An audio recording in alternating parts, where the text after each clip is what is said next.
Can you hear me? I think that was you. Can you hear on your speakers? Hey, Eric, I'm trying to get in with my laptop. I just named it Truth and Taxation Hearing. Yeah, let me set up Mike first, okay? Okay, no problem. Okay, thanks.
Okay.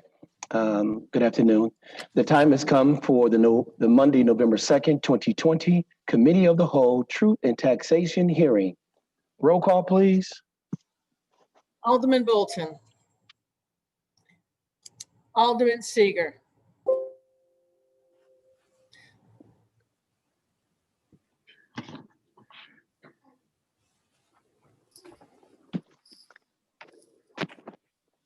I'll come back to Alderman Seager. Alderman Mosio. Here. Alderman Kirkwood. Here. Alderman Newsome. Present.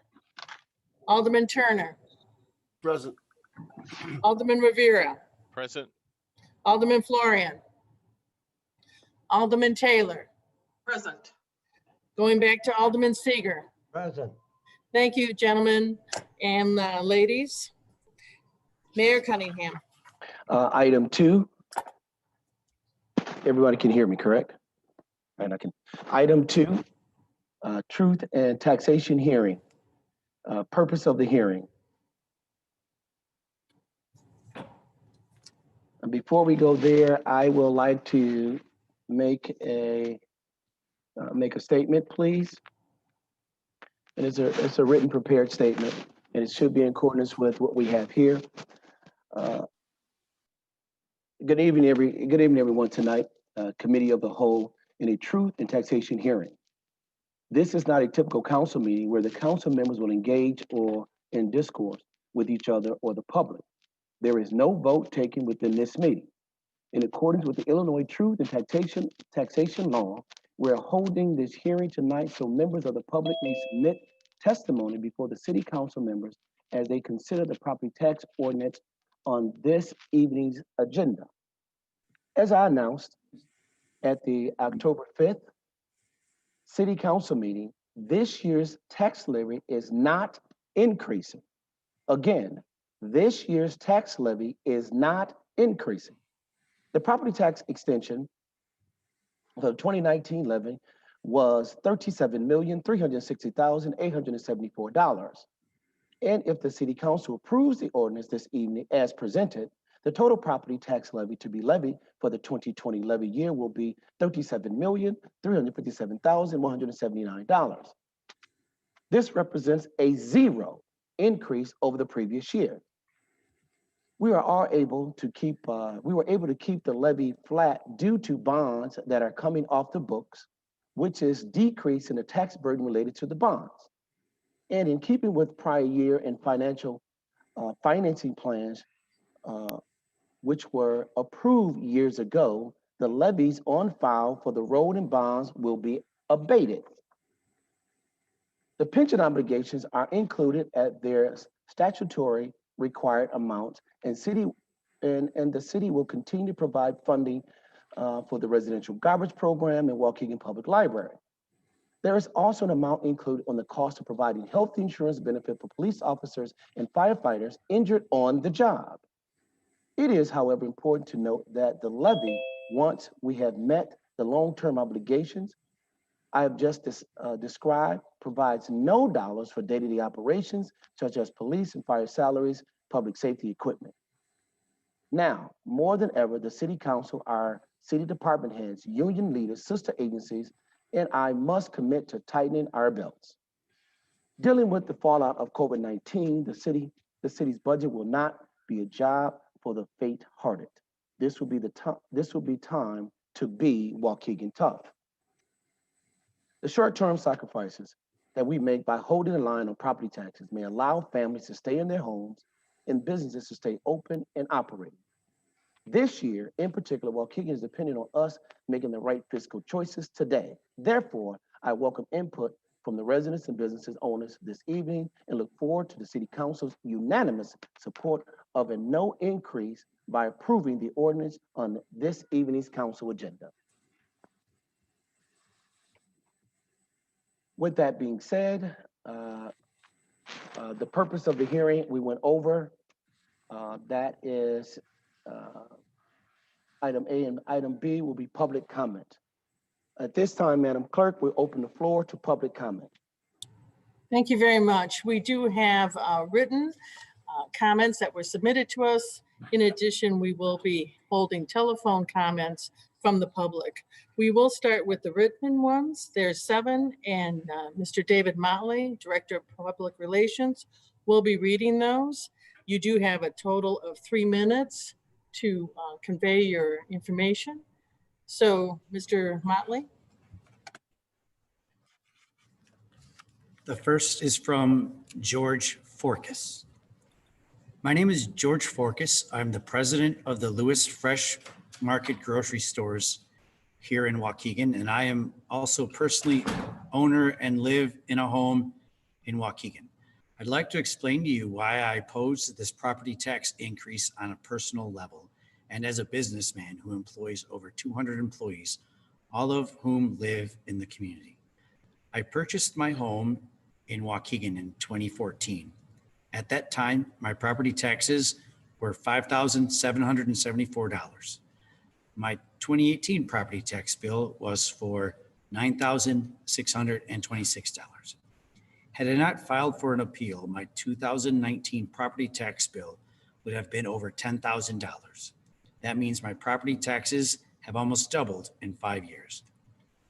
This outrageous increase has left me to ask myself why I live in Waukegan. I ask that question because during this time in which my property taxes have doubled, I have seen no major improvements to the Waukegan area. Our schools have not improved, crime has not decreased, the city has not been beautified or enriched in any major way. 41 and Grand Avenue is still not fixed. The homeless population has increased. There are more panhandlers on more and more street corners. It would seem to me that if I'm paying double what I was paying 5 years ago with that much extra money, I should be able to see the changes and improvements being made in my city clear as day. However, all we have to do is just look around. Changes are not being made. Yes, we repaired some roads and fixed some sidewalks, but those things aren't improvements. They are upkeep. You can't have a city without those things. So after giving up double the money with no change to the community, I ask myself again, why I live in Waukegan. As someone who runs a business in Waukegan, I have also seen how the constant increase in property taxes impacts my employees. I have seen firsthand how the property tax increase in Waukegan chased people out of the community. Over the last few years, I've had several employees come to me and ask me for advice when they decided they were ready and looking to buy a house. One example is a woman who has been a longtime employee of mine. This woman asked me for advice on buying a house. I told her the most important thing is to make sure she buys something she could afford.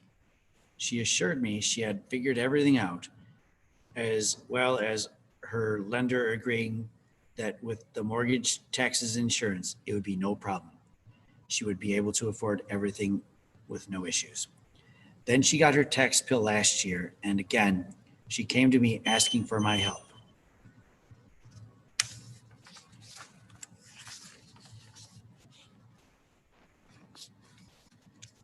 The next is from Vanessa Esp. My name is Vanessa Esp, and I reside in the 7th Ward. I'm pretty much a lifelong resident. My family moved here from Chicago in 1992 when I was 7. 3 years ago, after many years of trying to purchase a home in this city, which is not easy due to the high amount of rental-hungry property investors, I found a lovely home in the 7th Ward, quiet, wooded, and full of nature. Every single year, my property taxes have gone up almost $1,000. My neighborhood hasn't improved. In fact, there hasn't been an abandoned house next to me for over a year that keeps getting worse. It's falling apart and basement floods with water every time it rains. And then after 2 weeks, they pump the nasty water out onto mine and my neighbor's property. The sidewalks and streets are crumbling, yet here my neighbors and I are paying some sort of invisible privilege tax that doesn't offer any benefits. Why should the residents of this city continue to pay for improper spending of funds? Why should we fit the bill for the school district that fails our children with overcrowded classrooms and improper support for special needs? It seems as if the city is set on driving out all of its lifelong permanent residents in favor of renters. After we are all gone, who will want to move here? We are paying more property taxes than some affluent cities without the benefits those cities provide. When is enough enough? Please vote no. We can't take it anymore.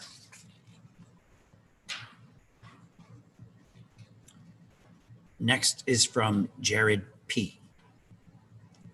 I would like to know what the property tax increase would go to. What new projects does the city have in mind to do with the extra cash flow? Support the park districts.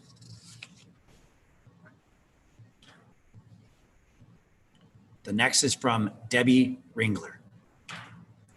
Sam Cunningham, since taking office in 2017, you have raised the people of Waukegan's property taxes 13%. Our water rates have gone up 24% and our sales tax a 0.25%. I believe when you were running for office, you said you would not raise taxes. If you can hire 20 friends and family for high-paying jobs that cost we, the taxpayers, more than $1 million annually, you can look into your own backyard for the money you need. Enough is enough. Debbie P.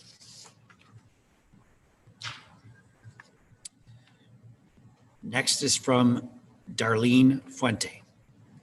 Dear City Clerk of Waukegan, I vote no for property tax increases. I live in the 6th Ward.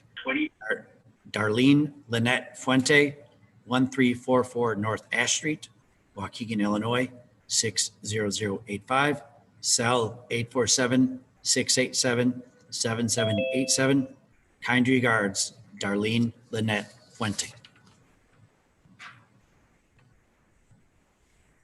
Next is from George Simerson.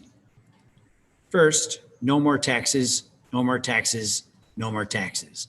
And Up North Pub open with their front windows covered with poster boards so you can't see in but a parking lot full of cars.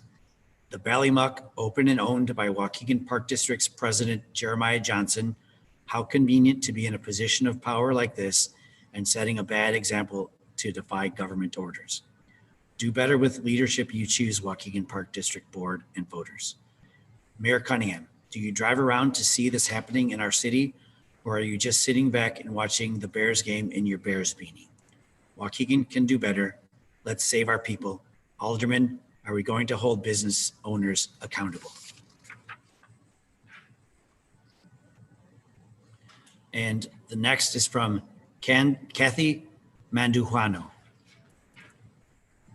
The update on COVID-19 in Illinois today left information that local governments have received monies for COVID-19 expenses and that there is more from the federal government available today. It was stated that the monies come within a week to local governments. Did Waukegan apply or receive monies from COVID-19? And if so, how much? Also, will they be applying for more? What expenses has Waukegan incurred from COVID-19 and how much is the city short? Also, does the city of Waukegan carry insurance for misconduct of professionals, for lawsuits mainly for what we were hearing on the news, for the 2 new lawsuits for the gentleman that was shot and his girlfriend? Where is the money coming from? If we all live with the money that we have and have to budget accordingly, why does the city feel it so necessary to charge more in taxes when so many people are suffering and possibly losing their homes for the pandemic? Many do not have jobs. People who in Waukegan do not have the opportunity to get money from other people when the budgets are strained. Why does Waukegan automatically say all the homeowners have to pay more in property taxes? Waukegan needs to stay within their means.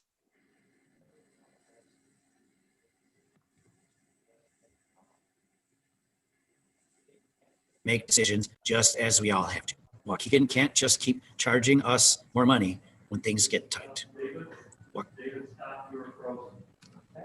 What's that? Hey, you're back now, you froze, you're back. Oh, okay.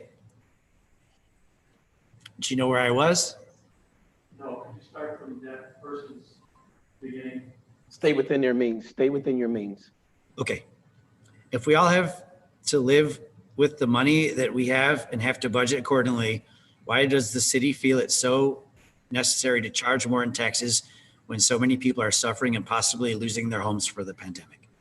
Many do not have jobs. People in Waukegan do not have the opportunity to get money from other people when the budgets are strained. Why does Waukegan automatically say all the homeowners have to pay more in property taxes? Waukegan needs to stay within their means, just as everyone else has to, and make decisions just as we all have to. Waukegan can't just keep charging us more money when things get tight. Waukegan has to be creative and make hard decisions just as everyone else has to. How can Waukegan justify this increase at the time, and especially when we do not have any new businesses coming to Waukegan or even hope of our city growing? Where are the people who are supposed to get businesses to come to Waukegan? Why are we stagnant? Kathy Mandujuano. And that concludes public comment. That concludes the written comments sent to us. Those are all located on the website if you'd like to read them in their entirety. In addition, now I want to recognize that Alderman Florian entered our virtual meeting at 5:08. So just tell us you're here, Alderman Florian. I'm here. Thank you, thank you. Okay, we're going to now go to our phone-in constituents who want to talk about their comments. So hold on and bear with me. Recognize that Alderman Okay. Florian entered our virtual meeting at 5:08. Hello? Okay. Thank you, thank you. You are live on our Zoom call, and you can go right ahead, state your name. This is for the public records, and then let me know when you're done. Go right ahead. Is this a space for questions as well? I'm sorry? Is this a space for questions as well? It's just for, it's a hearing, it's for your comments. Okay, I guess I have it in the form of questions, but Okay. thank you. And your name? My name is Adrienne Logan. Go ahead, Adrian. So I have two questions pertaining this tax increase. My first one is what sectors or positions would be facing cuts if this tax increase does not get passed? And then the second question I have is where will this tax increase be allocated percentage-wise, and when will those numbers be coming out? And then that's it for me. Thank you so much. It's mostly two questions. Thank you so much, Miss Adrienne. Thank you. Thank you.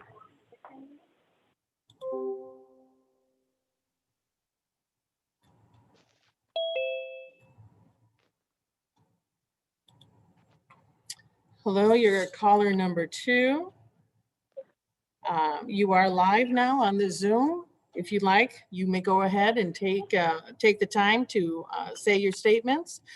Do state your name for the record. Go Hello, ahead. my name is Daniel Alvarez. Go Hello? ahead. Go ahead, Daniel. Hello, my name is Daniel Alvarez. Mayor Cunningham, after running an election based off lies, I ask you what the city plans to do with all these taxes. I have never lived in a city that taxes citizens so much but offered them so little. The city of Waukegan handles their money worse than a third world country does. I also ask where the money for the lawsuit of Marcellus Sinet is coming from. Why should the citizens have to pay for the mistake of the officer and the mistake of the city for not firing the officer when police brutality claims were brought upon him years ago? Thank you. Have a good night. Thank you, Daniel.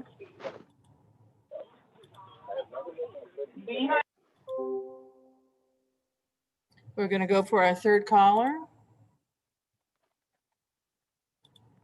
Hello, this is Janet. You're in the Zoom meeting to talk about the levy. If you'd like, please state your name and go ahead with your remarks, please. This is Donna Smith. Me and my husband want to know what is the reason why the property taxes are going up so high? So do you have anything else, ma'am? What was her name, Janet? Her name is Donna Smith. Thank Yes. you. Carl Smith. Donna and Carl Smith. If you'd like, please state your name and go ahead with your remarks, please. This is Donna Smith. Me and my husband. Okay, so is that it, ma'am? I can hear you. Okay, is that it? Yeah, that's it. Okay, thank you very much. Hmm? What was her name, Janet? Her name is Donna Smith, okay. Is that Donna or Diana? Donna. Thank you.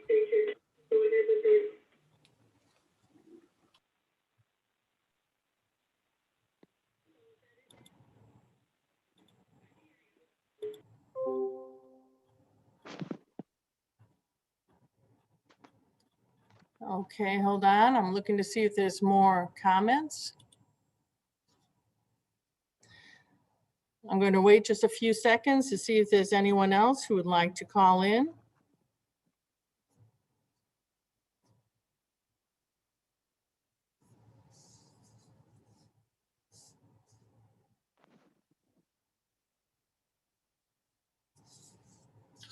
That seems to be the end of our public comment time. Thank you all for participating.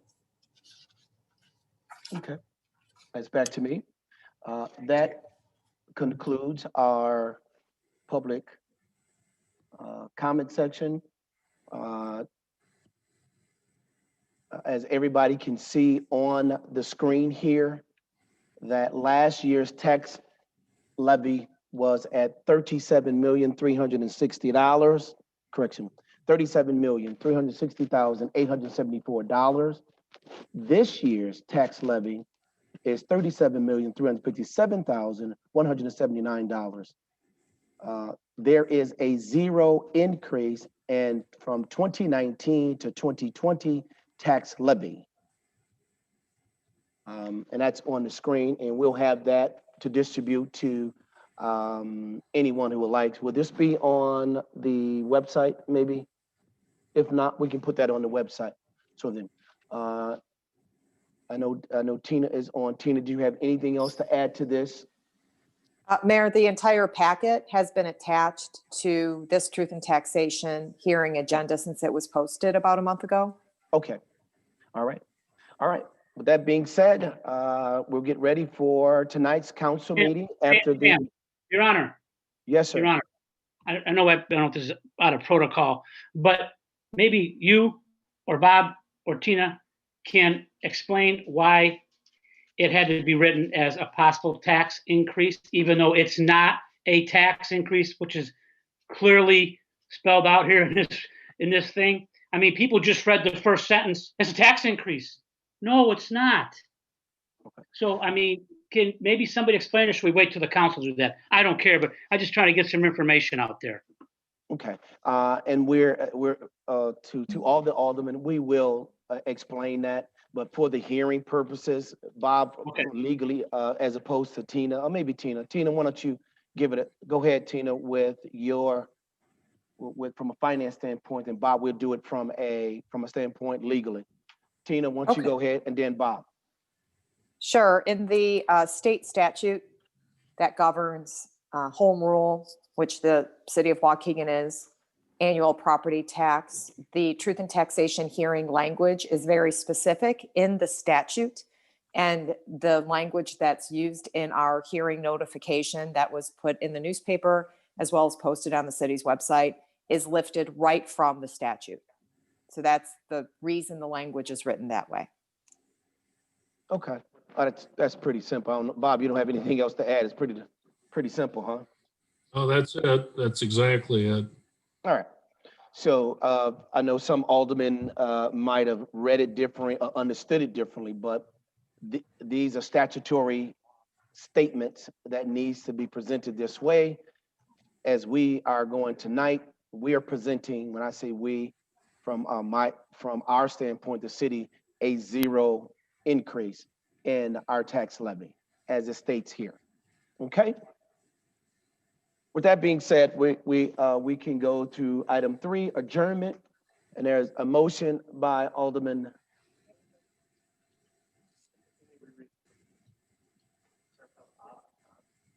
There needs to be a joint motion to close the public hearing and adjourn. Okay, Bob, is there something about we need to read the first statement? No, that's, the entire statement is on the website. It's published. We're Okay. fine. All right. So there's a motion by Alderman Moiseo, second by Alderman Newsome.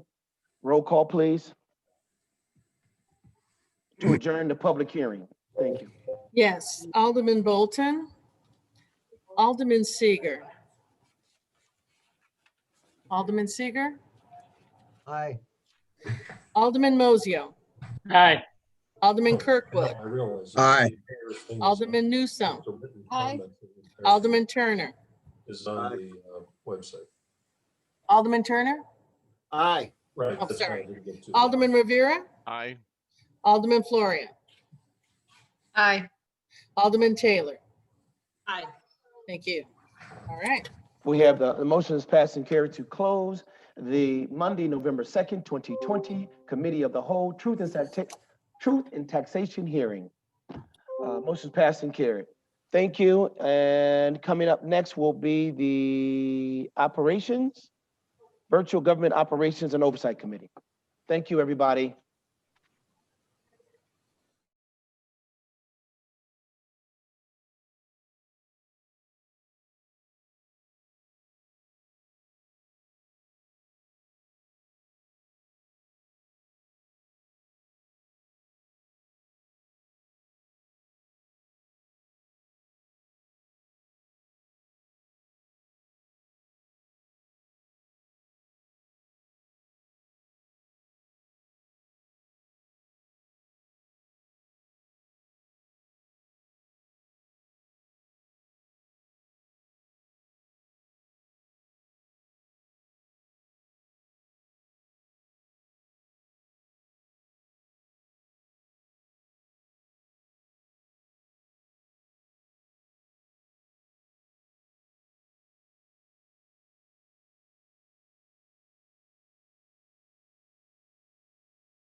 All right, Alderman Newsome, it is now your show.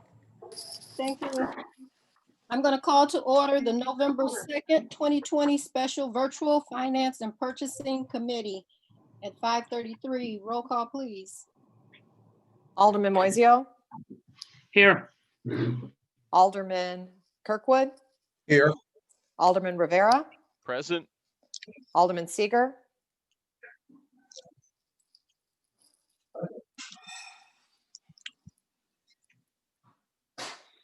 Alderman Seeger, Unmute yourself.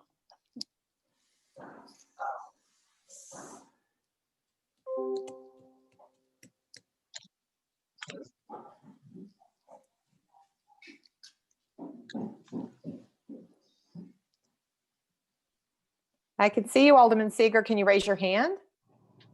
Okay, is that sufficient, Clerk Kilkelly? Should be verbal. Can you not do it, sir? Unmute yourself. If you hit the space bar, that should, there you are. Here. All right. Very good, thank you. Sorry about that. No problem. Item C, approval of the minutes. I'll take a motion by Alderman Moiseo, second by Alderman Seeger to approve the minutes from October 19th, 2020. Are there any questions to this motion? Roll call, please. Alderman Moiseo, Aye. Alderman Kirkwood, Aye. Alderman Rivera, Aye. Alderman Seeger, Aye. Alderman Newsome. Aye, motion carried. Are there any public comments for the Finance Committee this evening? No, Madam Chair, there are no comments. Thank you. All right, thank you. Item 2, new business. Item A, motion to authorize the execute of a contract with Orba in the amount of $318,980, expiring April 30th, 2023, for the purpose of bridge and culvert engineering services pursuant to Section 2-458, subsection I-4, professional services waiver to the competitive bidding process. I'm going to take a motion by Alderman Kirkwood, second by Alderman Moiseo. Are there any questions to this motion? Roll call, please. Alderman Kirkwood, Aye. Alderman Rivera, Aye. Alderman Seeger, Aye. Alderman Moiseo, Aye. Alderman Newsome. Aye, motion carried. Item B, motion to authorize the mayor to execute an agreement with Compass Minerals America Incorporated in amount not to exceed $387,500 for the purpose of purchasing road salt pursuant to Section 2-458, subsection I-3, government joint purchasing exemption, State of Illinois CMS joint purchasing contract number 20.416 CMS BOSS 4-9-12695. Motion by Alderman Kirkwood, second by Alderman Rivera. And this is coming out of the motor fuel tax funds. Are there any questions to this motion? Being none, roll call, please. Alderman Rivera, Aye. Alderman Seeger, Aye. Alderman Moiseo, Aye. Alderman Kirkwood, Aye. Alderman Newsome. Aye, motion carried.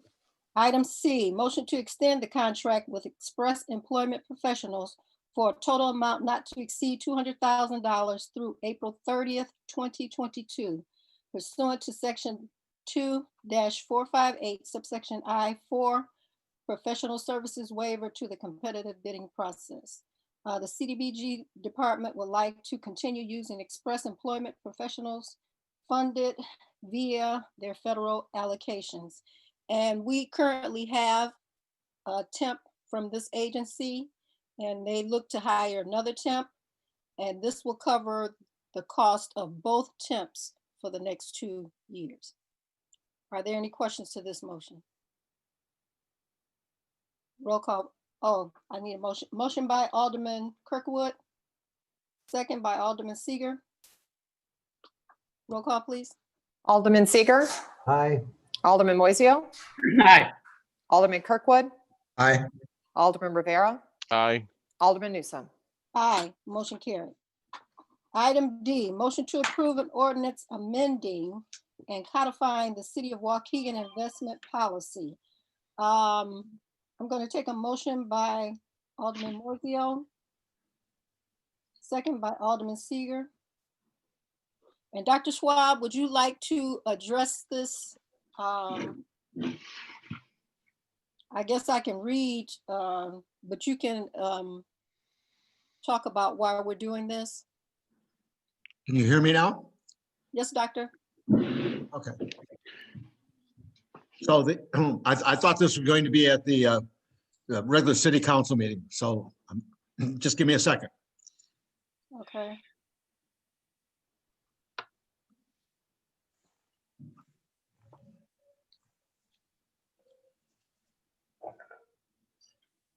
There've been two different forms sent out. I'm not sure because I'm not in person, which one you have, right? So the first one will give you 16 pages. It'll start out with City of Waukegan investment policy. Yes. All right, and the third page is I have it printed out.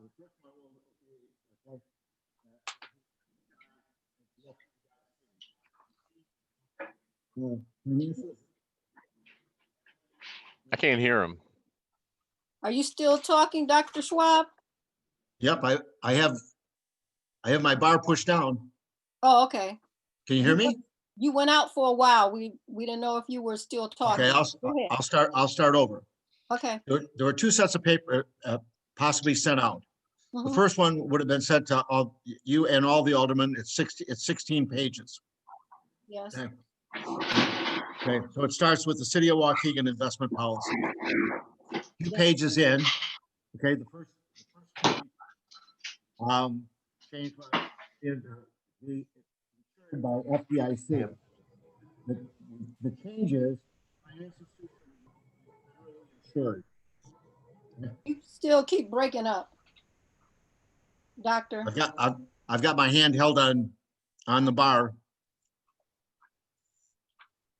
You can just explain to us why we're doing this investment, why they're changing the policy. You explained it to me, but I can't explain it in detail like you did. Just explain why we're. Well, I hope you can hear me. So the first one is just changing the wording from specifically FDIC insurance to being federally insured. Okay. So it's just a change of terminology. So any investment I have, okay, through any banking institution or anybody else has to be federally insured. Everybody doesn't have FDIC insurance. This is just a broader scope that requires federal, okay, insurance for the first 250,000, right? To explain better, when we're going to be bonding out $15 million, okay, the first 250 are covered by federal insurance through any banking institution. The rest is all insured by reinsurance. So they either buy reinsurance, okay, from some companies that provide it at their expense, or we have letters of credit through the federal home banking system at 110% of the amount. That's already in our policy. But I just wanted to explain that for a minute. We're insured for 250,000 with any of these institutions. Okay, we are insured. No amount of our money goes out without being insured, but it's called reinsurance for the amounts above $250,000. Okay. Were you able to hear me? Were you able to hear me fairly well? Yes, we did. Are there any questions from the committee on? This is the first part. Okay. So the second part and all the 16 pages are a total explanation of the additional changes that were requested by the state of Illinois state attorney or treasurer for the state of Illinois, and from our auditors, made the request to change this. So the simpler one is on the ordinance that you should have in front of you. Okay. Okay. So that should be K on that list. It should be K, support for the Illinois Sustainable Investment Act. Okay. Okay. So the thing of it is that these will not affect my investment, the investments at all. We don't invest in long term. We don't invest in individual stocks. Okay.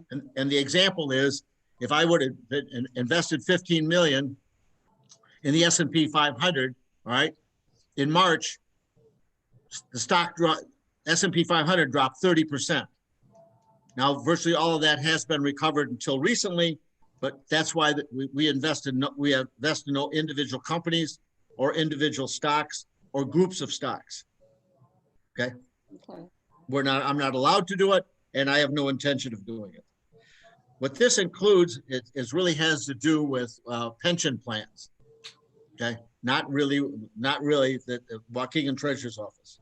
Okay. But the areas of interest to it, but not limited to, as it says, corporate governance and leadership has to be taken into consideration. 2, environmental factors have to be taken into consideration. Social capital factors, human capital factors, and business model and innovation factors provided under the Sustainable Act. We put this wording in, none of this applies to the city of Waukegan and to my treasurer's office. We made the change on the recommendation of the state treasurer and our auditors. All right. You can read all of the verbiage in the first one that was sent out in the 16 pages. So there's explanations of each one of those items in there, but none of them pertain to what we do at the city of Waukegan. All right. Thank you. Are there any questions? Okay, I'll take a roll call. Did you get the motion, Tina? Yes, ma'am. All right, thank you. Alderman Moiseo,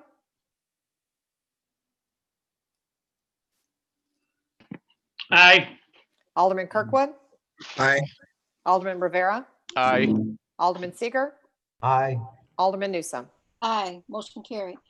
Item E, ordinance approving an appropriation transfer relative to the annual appropriations adopted for the May 1st, 2019 to April 30th, 2020 fiscal year. I'll take a motion by Alderman Moiseo, second by Alderman Kirkwood. The city approves an annual appropriation and supplemental appropriations to control the overall spending of the organization for the fiscal year. This allocates monies by fund and further into department and expenditure categories as a spending plan for the year. Now that the fiscal year ending April 30th has concluded and final accounting adjustments have been made, it has been determined that certain sums of money contained in the annual appropriation ordinance need to be transferred from their original accounts to different accounts as set. Are there any questions to what we're doing? Yeah, is this some sort of a shortfall, or can you explain where the money is being distributed into? Ms. Tina? Sure, it's not a shortfall at all. This is really just a housekeeping issue at the end of the fiscal year once the audit is complete. At the last Finance and Purchasing Committee, I did present the results of the audit. The appropriation itself, the attachment, which is included in the board docs materials, the total appropriation was $177 million. This does not change the overall appropriation. The actual expenditures ended up at 153 million, 152.7 to be exact. So we came 23 to 24 million under the appropriation. This is just simply moving appropriation between funds or certain categories. So for example, in the special revenue funds, if you look at, let's see, the Fund 295, which is the local forfeiture fund, that overall appropriation was 123,000. Actual spent was 117,000. So that came in under its appropriation. So we were able to take 5,300 from that total appropriation and transfer it to the narcotics fund, which went slightly over its appropriation. But in total, we monitor this throughout the fiscal year. We will not transfer between categories without additional steps. This is just truing up, and it's part of what's included in the audited financial statements. But if you look at the very last page on the attachment, you can see that the appropriation doesn't change overall. Same numbers.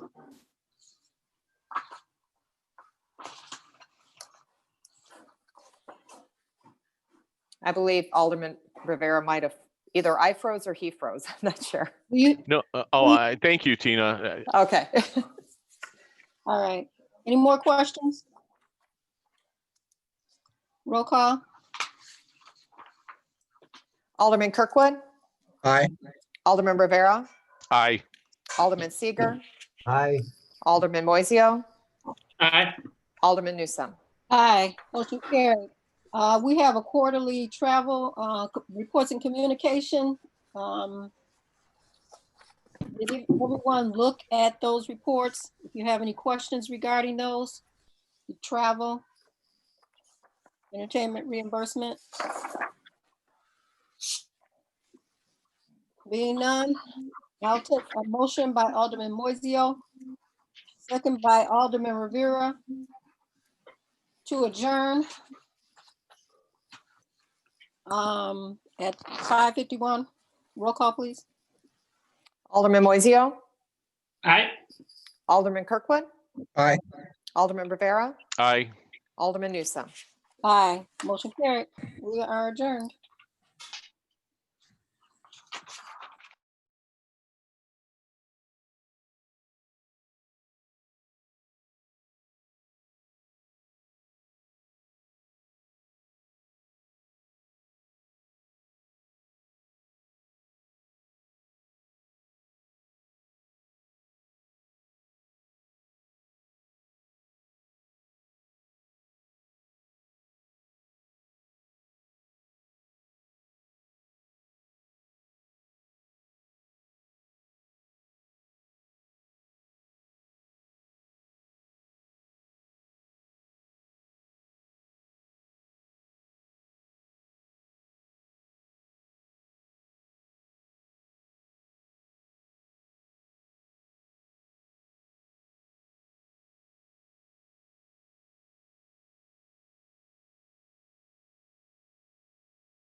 Yes, go ahead, Tamika. Oh, that would be Alderman Bolton. Thank you. Now it's the time, 5:53 p.m. Now it's the time to call to order the Governmental Operations and Oversight Committees. on Monday, November 2nd. And once again, I said the time is 5:53 PM. Roll call, please. Alderman Taylor, Present. Alderman Newsome, Present. Alderman Rivera, Present. Alderman Turner, Present. and Alderman Bolton. Present. Okay, you have a quorum. Are there any public comments needing to be read at this meeting? No, Madam tonight? Chair, there are none at this time. Okay. New business. We have a closing executive section, motion by Alderman Rivera and second by Alderman Turner to hold a closed executive session for the purpose of discussing litigation, excuse me, matters pursuant to 5 ILCS 120/2C11. Any question to this motion? Roll call, please, if there are. Alderman Taylor, Aye. Alderman Newsome, Aye. Alderman Rivera, Aye. Alderman Turner, Aye. and Alderman Bolton. Aye. Motion passes. Motion has passed. Okay, I assume, motion to break from our executive session. Well, are we staying on or how are we doing this? We stay right here. Eric, whenever you're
Item 3, old business.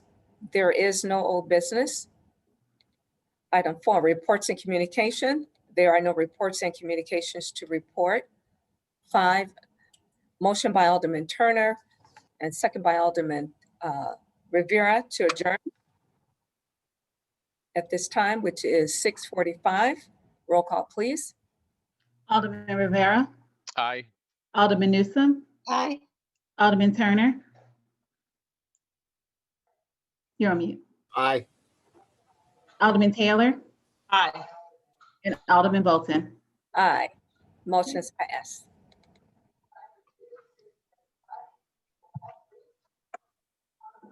Now we're all done.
Okay.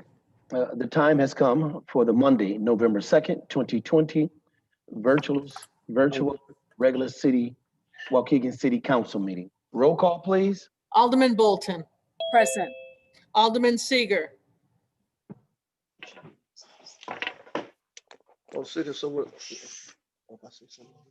Alderman Seager. Unmute, sir. Unmute.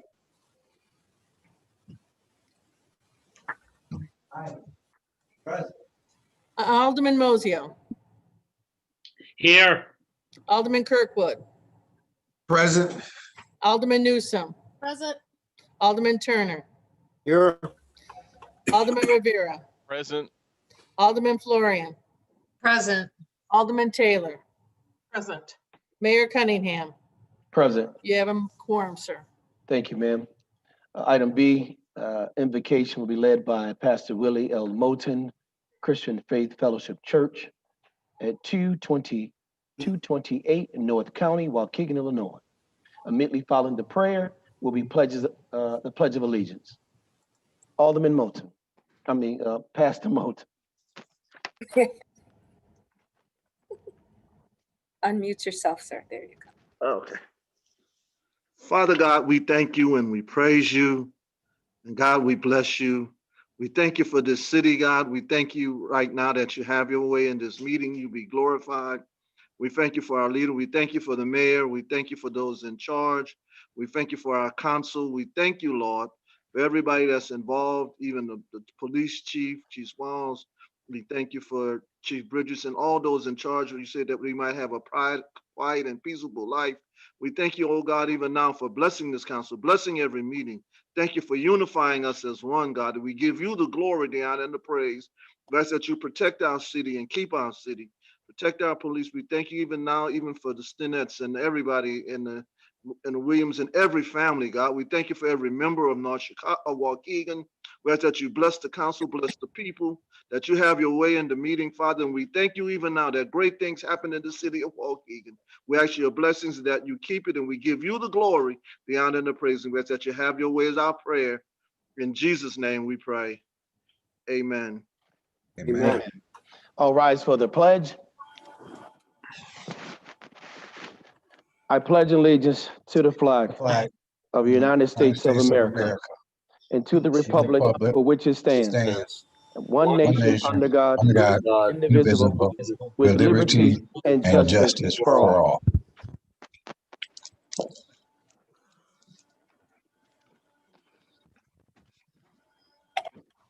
Item C, mayor's comments. Good evening, everyone. Again, leaf pickup, the 2020 leaf pickup is ongoing. Please check the city's website for the schedule of leaf pickup. If I'm not mistaken, I think we're in Ward 4 or 5 right now. But if not, feel free to either call my office, 847-599-2510, or Public Works, 847-360-0944. And they'll give you the schedule. As always, please put the leaves on the curb, on the parkway of the curb, not in the street. Again, on the parkway of the curb, not in the streets. And I'm here to tell everybody, move the cars. Thank you. All right, the day we have been all waiting for. Tomorrow is the election day. Polls open up at 6 a.m. and close at 7 p.m. If you're not a registered voter, have no fear. You can still register at the polling location. If you have any questions reference to your polling location, you can go on the website. That is www.maps.lakecountyil.gov. Or my suggestion is to call 847-377-2410. That's directly to the clerk's office. They have someone manning that line 24 hours a day during this time. Again, 847-377-2410. You get much faster service, I think, and because they know exactly where you're at. Again, www.maps.lakecounty.il.gov. Here's a big thank you to Waukegan Community Bank. For those who have not seen the brand new Waukegan Community Bank that is open, it is located at 2634 Grand Avenue. And we're so proud to welcome them and their major investment into our Waukegan community. Again, the bank is located at 2634 Grand Avenue. Let me give you a location. By right behind, just west of Quonset Pizza. You can't, that's the best historical mark that you can ever find. Yeah. Speak of that, I can talk about that now. Boy Scouts. I'm proud to announce that the Northeastern Illinois Council of Boy Scouts of America will award me, the mayor of Waukegan, this week with the Whitney M. Young Junior Service Award. I am honored as this award is presented by the Boy Scouts of America in recognition of outstanding service to individuals who have demonstrated involvement in development of young men and young ladies as they for opportunities in rural and low income neighborhoods. Just real quick, I personally was not a Boy Scout, and because I was really busy working at Madonia Brothers, helping people put groceries in their cars, and S&W Barbershop, then to the fruit market, didn't truly understand what the Boy Scouts meant. But a lot of my friends, in particular the Boy Scouts, had many troops at Trinity AME Church and Shiloh Baptist that really sticks out to me right now.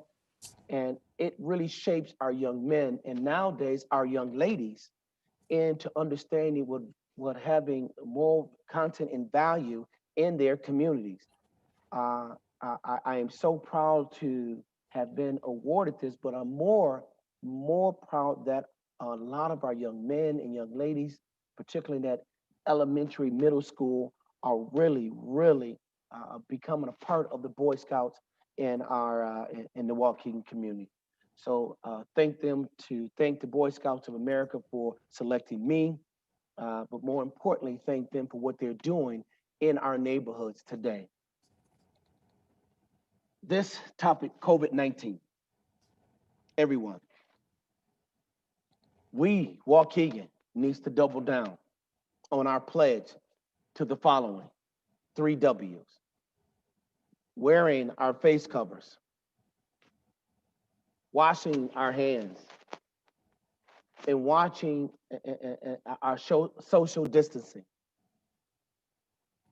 Region 9, which we are in, move back to phase 3 because the positivity rate is right around, I think, 9.4.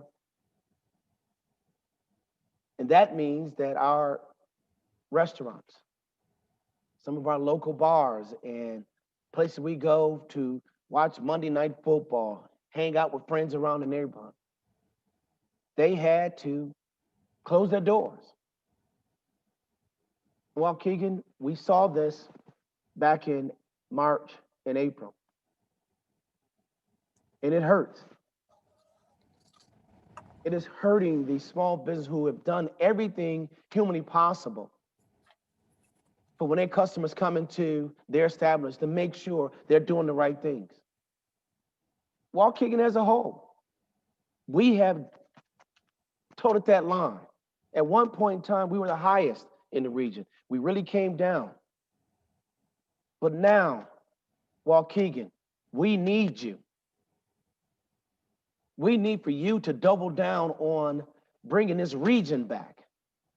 Why do I say that? Because we're the largest city within that Region 9. Our population are sometimes 3 times, 4 times more than other communities. We've been through this before. We've toted the bag before. But we have to get our neighborhood bars, restaurants, and other things back open. We need your help. Face covers, washing our hands, social distancing. We now have to not just people in our family, but our neighbors walking down the street. It has to get done. I believe that we can and we will. The other thing is, I'm asking all of us to, within our neighborhoods, to adopt our local restaurant for carryouts. I'm going to go to as many places as I can, but I'm asking you, Waukegan, whatever neighborhood that you live in, and you have one of our local restaurants, please adopt them. If you can, once or twice a week. I'm not a great cook, so I might be out a little bit more than that. But as they have taken care of us, it is time for us to take care of them. City stickers. Here's a sneak peek at our city stickers, and what a great segue into the essential workers of Waukegan. Take a look. Can you see it up there on the camera? Uh-oh, wait, I'm looking at Davis. And it reads, Waukegan honors essential workers and everyday heroes.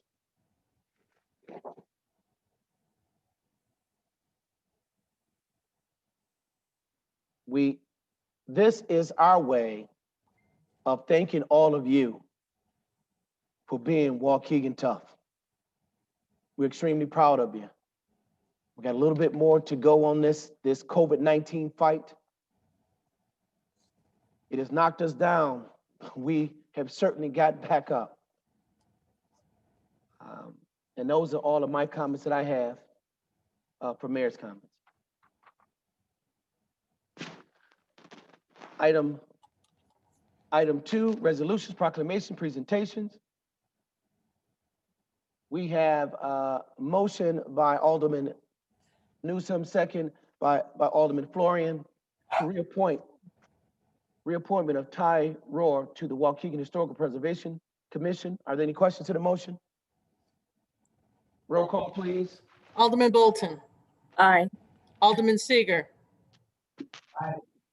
Alderman Mozio. Aye. Alderman Kirkwood. Aye. Alderman Newsom. Aye. Alderman Turner. Aye. Alderman Rivera. Aye. Alderman Florian. Aye. Alderman Taylor. Aye. Motion passed. Motion by Alderman Rivera, second by Alderman Turner, to reappoint Mary Frances Troja to the Waukegan Historical Preservation Commission. Any questions to the motion? Roll call, please. Alderman Bolton. Aye. Alderman Seager.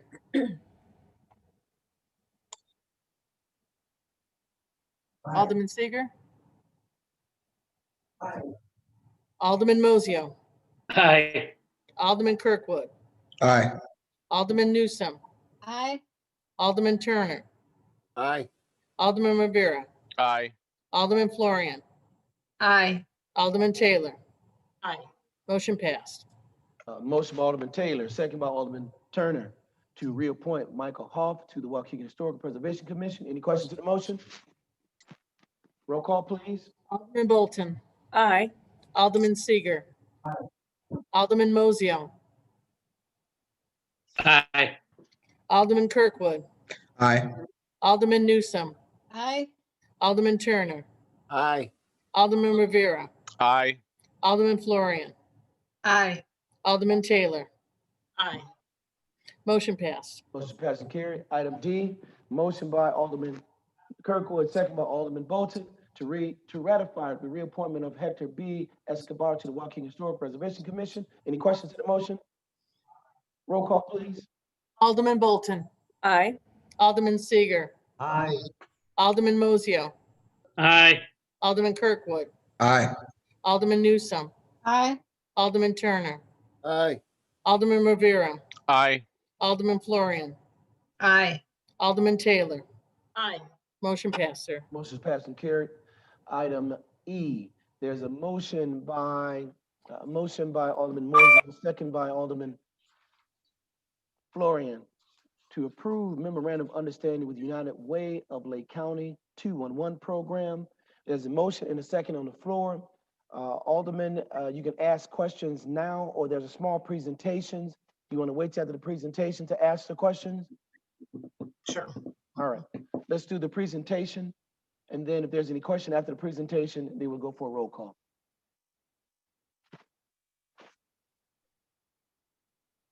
Hello. Thank you, Mr. Mayor, Alderman, and ladies and gentlemen of Waukegan and all of my friends.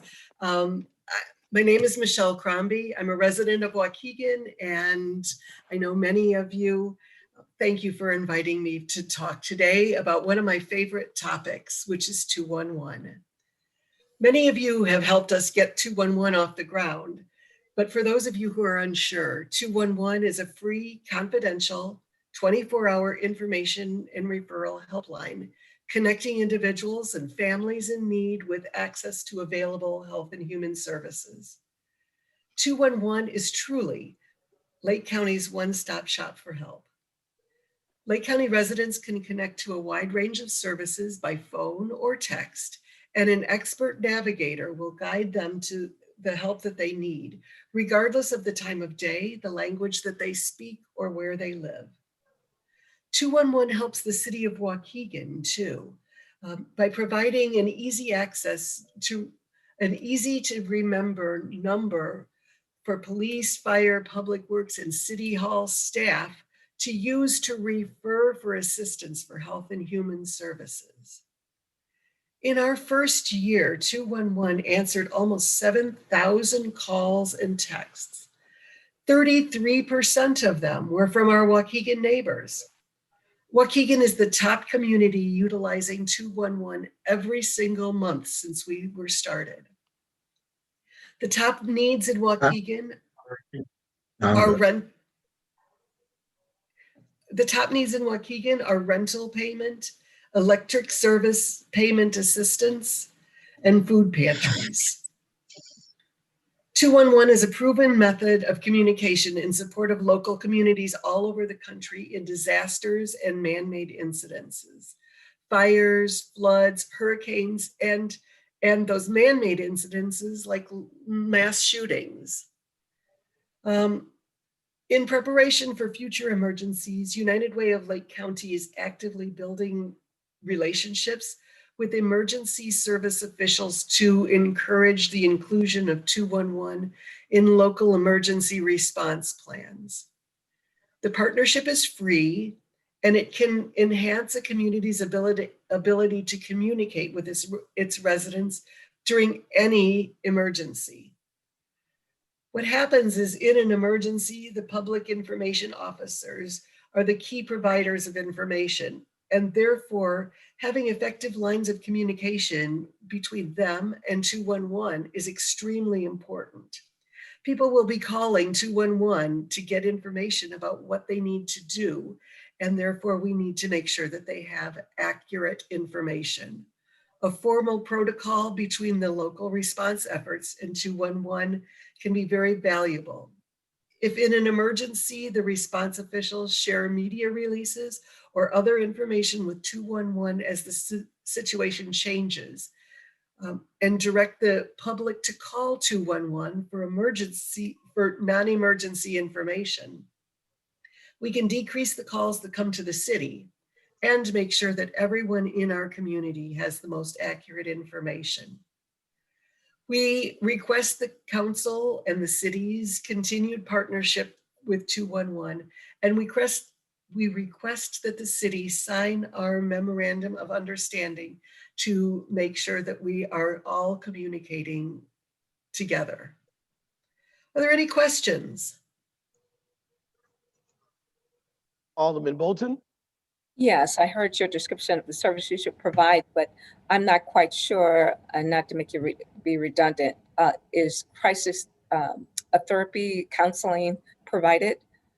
So our expert therapists refer people to the health and human services that that are appropriate for their needs. So they would refer someone to a therapist, but they are also specially trained to be able to de-escalate in a time of crisis. So they are able to help identify what the specific needs are and work with the person so that they make sure that they have the most accurate information. But they are not therapists as such. Does that answer your question? Yes. Okay. So if they're having suicidal ideation, you'll just refer them to CCP, crisis intervention, and other services around.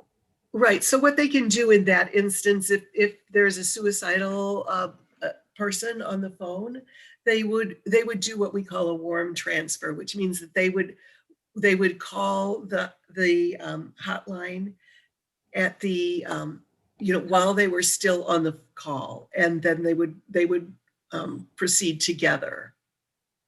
Thank you. Glad we're partners. Okay. Michelle, this is Lynn Florian. Alderman Florian? I was wondering, you mentioned the number of calls was about 7,000 for the year.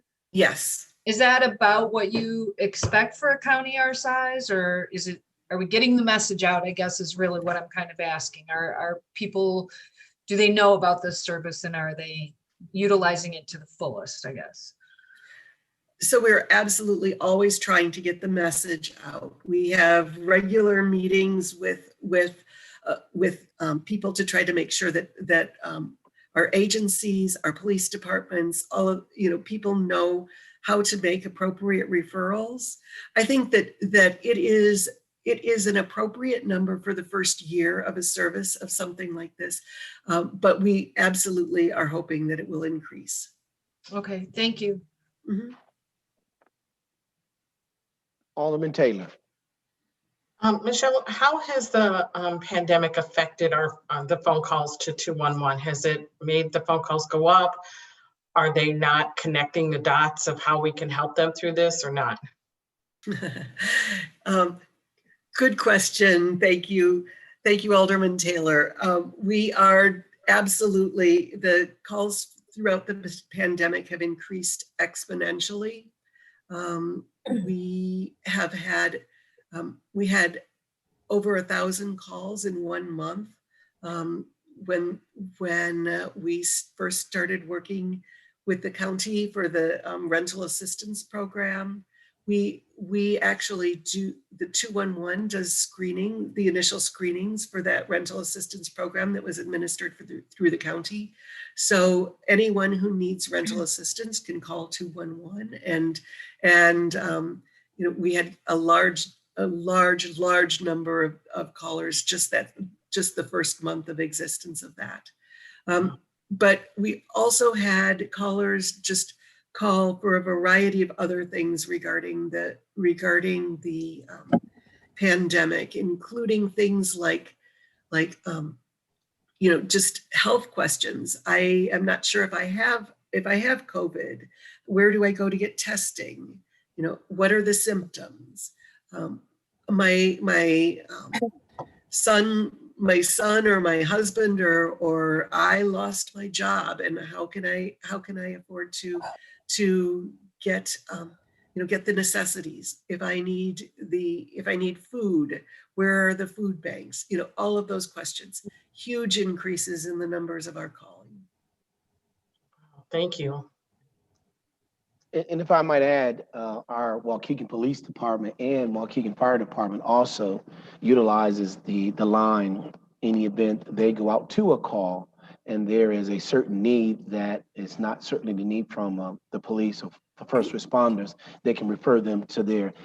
And on top of that, our 911 center can refer people to callers who call in to the 211 system as well. Exactly. Okay. Any other questions, Alderman? Alderman Turner. Thank you. I just want to say thank you to my neighbor, Michelle. I remember when you guys first kicked this off, I was excited about it then. I'm even more excited now that you're really into it, that's come to fruition, and that you're having such a positive impact in our community and throughout the county. So thank you very much. Thank you, Alderman Turner Neighbor, not all. and neighbor. Thank you. Thank you. Any other questions? All right, we had a motion, we had a first and a second. Motion on the floor. Will there be no more questions? Roll call, please. Alderman Bolton, Aye. Alderman Seeger, Aye. Alderman Mozio, Aye. Alderman Kirkwood, Aye. Alderman Newsome, Aye. Alderman Turner, Aye. Alderman Rivera. Alderman Rivera, Aye. Alderman Florian, Aye. Alderman Taylor. Absolutely aye. Motion passed. Motion is passed and carried. Thank you for being a part of this partnership with not only our city, but throughout this county. And I think that Thank you. number, that 7,000 is probably going to climb. I am sure that it will. Yes, thank you very much for your service to our community. Thank you. All right, with that being said, item 3, audience time. Madam Clerk. Yes, we do have audience time today. It'll be, we have 4 letters that were sent in by the public, and they will be read by Mr. David Motley, Director of Public Relations, and the time frame for those are 3 minutes. Thank you, David.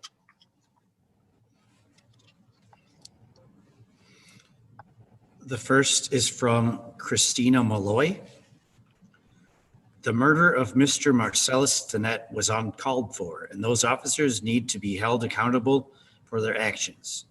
There is so much that I want to say, but I know that what I'm saying may not be relevant to y'all. Dr. King had a dream, but for me, the dream is I have a dream that one day when I'm encountered by the police, I will live. I have a dream that one day the police will develop integrity. I have a dream that one day the police will not seem to be the modern day Klan.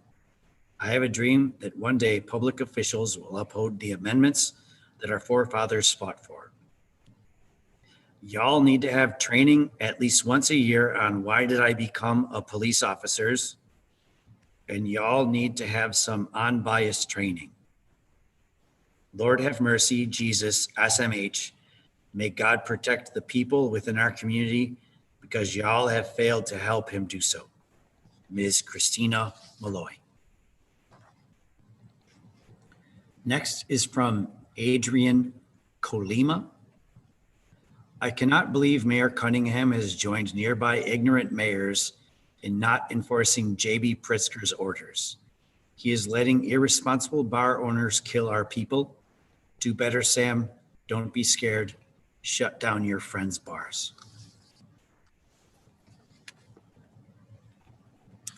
Next is from Margaret Carrasco. Secretary, ring, ring. Hello, Mayor. You have 57 calls from Waukegan taxpayers. Mayor, just blow them off. I'm not talking to any taxpayer till after the election. Heck, I don't even want to see them. I'm hiding from them. Secretary, but Mayor, what should I do? So many people are calling, complaining about you. At tonight's city council meeting, agenda 12% increase aggregate property tax levy. Mayor, so what? I don't care. Secretary, but Mayor, residents are fuming mad that you want to transfer another $3 million into your budget to spend. They say more corruption, Kaz. You use tax dollar sign to pay thousands in your personal lawsuit settlement. Plus you're giving Janet Kilkelly a $6,000 raise when every other town has freezed all raises.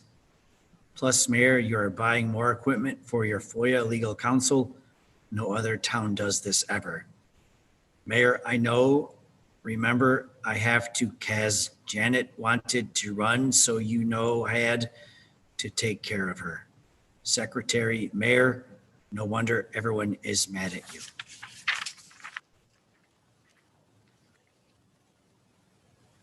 Next one is from Dylan Burdett.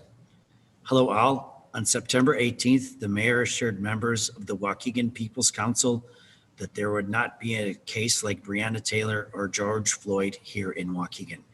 Yet now Marcellus Stinnett is dead and Tafara Williams is in a hospital. Despite claiming to be friends with the families of the victims, the mayor protected the identities of the officers involved in these shootings so that instead the community had to learn their identities from national publications. In addition to all of the pain and suffering caused to the community, once again, Waukegan residents, including the friends and family of the slain and injured, will have to tighten their belts and pay settlements out of their tax dollars for these senseless acts of violence. All because the mayor was too proud to listen when his residents asked him to defund the police. Dr. Dylan Burdett, PhD. And that concludes this evening's public comments. Madam Clerk. Thank you. Thank you for everybody's comments this evening.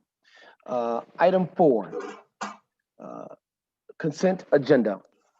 There's a motion by Alderman Newsom, second by Alderman Bolton, for items A through Q.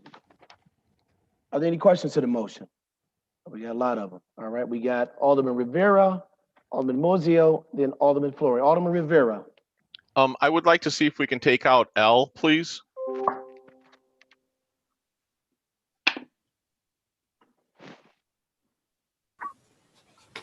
Okay, I'm gonna go through everybody. We got Alderman Mozio, then Alderman Florian, then Alderman Mozio. Alderman. That was my request too, Mayor. Thank you. Okay, Alderman Florian. Item B.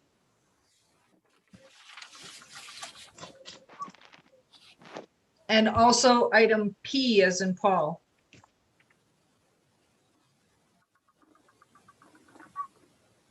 All right. Motion on the floor. Excuse me, Mayor. Motion. Yeah, I'm sorry. Alderman Turner. Yeah, I'd like to call out items F, H, J, and K, please. F, H, J, and K.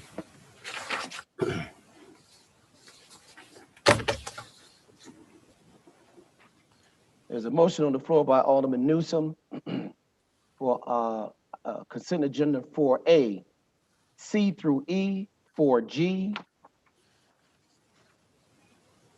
4I through J, M. OJ. Correction. Items I, items M through O, and items Q. Any other questions to the motion? Okay, I'll read the motions. 4A, motion to approve regular meeting minutes from Monday, October 19, 2020. Ordinance abating a portion of 2020 tax levy for payment of principal in interest of $7,005, general obligation bond series 2015A roadway improvement project. Items D, ordinance abating a portion of 2020 tax levy for the payment of principal and interest of $6,850,000, general obligation bond series 2016A roadway improvement project. What? Item D. Am I missing something? I don't know, sir. I don't see a D on my printout. I'm sorry. And I thought I was muted. I didn't mean to interrupt you. Okay. Items E, ordinance abating a portion of the 2020 tax levy for the payment of principal and interest of $14,860,000, general obligation bond series 2018A roadway improvement project. Items G, motion to authorize the mayor to execute agreement with Campus Minerals American Inc. in amount of not to exceed $387,500 for the purpose of purchasing road salt pursuant to section 2-458, parentheses I, parentheses G, parentheses 3, government joint purchasing exemption, state of Illinois, CMS joint purchasing contract 20.416 CMS BOSS 4-9-12695. Items I, motion to approve an ordinance abating and we're amending codify the City of Waukegan investment policy. Items M, motion to approve regular payroll dated October 23rd, 2020, total amount of $1,603,145, $1,603,145 $145.84. Items N, motion to approve comp time payout payroll dated October 23rd, 2020, total amount of $8,236.91. Items O, motion to approve final payout names listed on the agenda October 23rd, 2020, total amount of $67,418.76. And items Q, motion to approve all raffle permits. All right. Other questions to the motion? Roll call, please. Alderman Bolton. Aye. Alderman Seager. Aye. Alderman Mozio. Aye. Sorry. Alderman Kirkwood. Aye. Alderman Newsome. Aye. Alderman Turner. Aye. Alderman Rivera. Aye. Alderman Florian. Aye. Alderman Taylor. Aye. Motion passed, sir. Motion passes carried. Now, there's a motion on the floor. We're going to motion Alderman Newsome, second Alderman Mozio. Ordinance levying assessing tax of City of Waukegan, Lake County, Illinois, 2020 tax levy year. There was Alderman Rivera held this up. Alderman Rivera? No, actually I did. I'm sorry, Alderman Florian. Alderman Florian, how can I? Okay, I just want to wrap my head around this a little bit because I know in the hearing earlier, the total tax levy is zero. But we wouldn't have to have a truth in taxation hearing if there wasn't some kind of tax increase, correct? I know Tina did a explanation of why we had it, but I didn't hear the numbers that, because if it's above 4.99% or above 5 or above, Yes, I believe is when we have to have a truth in taxation hearing, correct? Yes, ma'am. What's your question, ma'am? What is your question? So we can get. Okay, so I'm getting there. So our total levy is made up of two parts, the bond levy and the aggregate levy. So the bond levy actually went down Yes, ma'am. a significant amount, and the aggregate levy is going up 12.4%. And the total then between those two is zero. Yes, ma'am. But is it not true that that 12.4% increase becomes the new basis for the aggregate levy going forward? So like next year, that's where we start, is at that 12.4% level. Let's let Tina explain that to you, and then I'll chime in. Tina, are you on the line? I am, sir. Go ahead, Tina. So as far as the reason for a truth and taxation hearing, the state statute addresses specifically the aggregate portion of the levy. And if the aggregate portion of the levy is going up 5% or more, then a truth or taxation hearing is required. So that part is correct. But you do have to take the total tax levy in its entirety. The bond portion of the levy, when bonds are issued 5 years ago, 10 years ago, the levies for the entire duration of that bond issue are approved by the city council at the time the bonds are issued and on file with the clerk. And the hearing notification language specifically calls out the aggregate levy and the bond levy for the total levy. I believe Alderman Florian, and correct me if I'm wrong, I believe you're using the term base. That might be confusing PTEL, which is the property tax extension limiting law, which does not apply to home rule entities. So there is no established base for home rule entities. So there may be a little bit of confusion between non-home rule, which would be park districts, school districts, in which PTEL applies, where there is a base, and then the amount that the tax rate can increase the subsequent year is a factor against that base. That does not apply to home rule entities.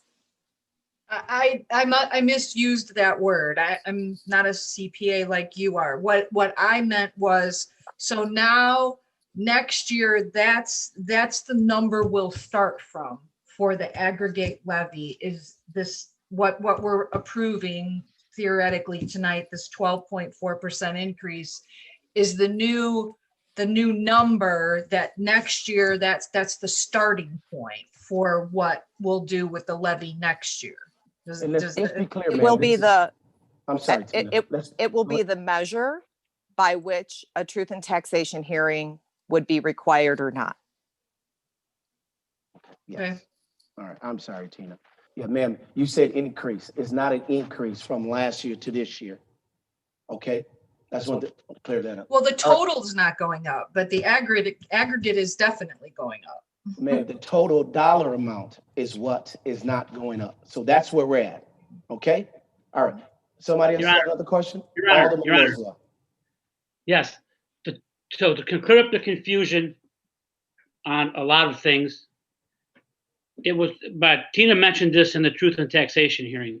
That's the legal statute language that we had to put out there, property tax increase.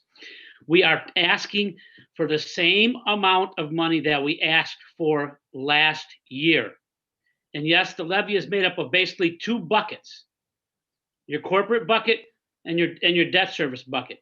We are taking more of the money that we're asking for, which is the same as last year, and we are putting it in the corporate, more towards pensions, and we're not paying as much for our debt service, the bonds that we've borrowed, but it's still a 0% increase because it's the same amount of dollars that we asked for last year.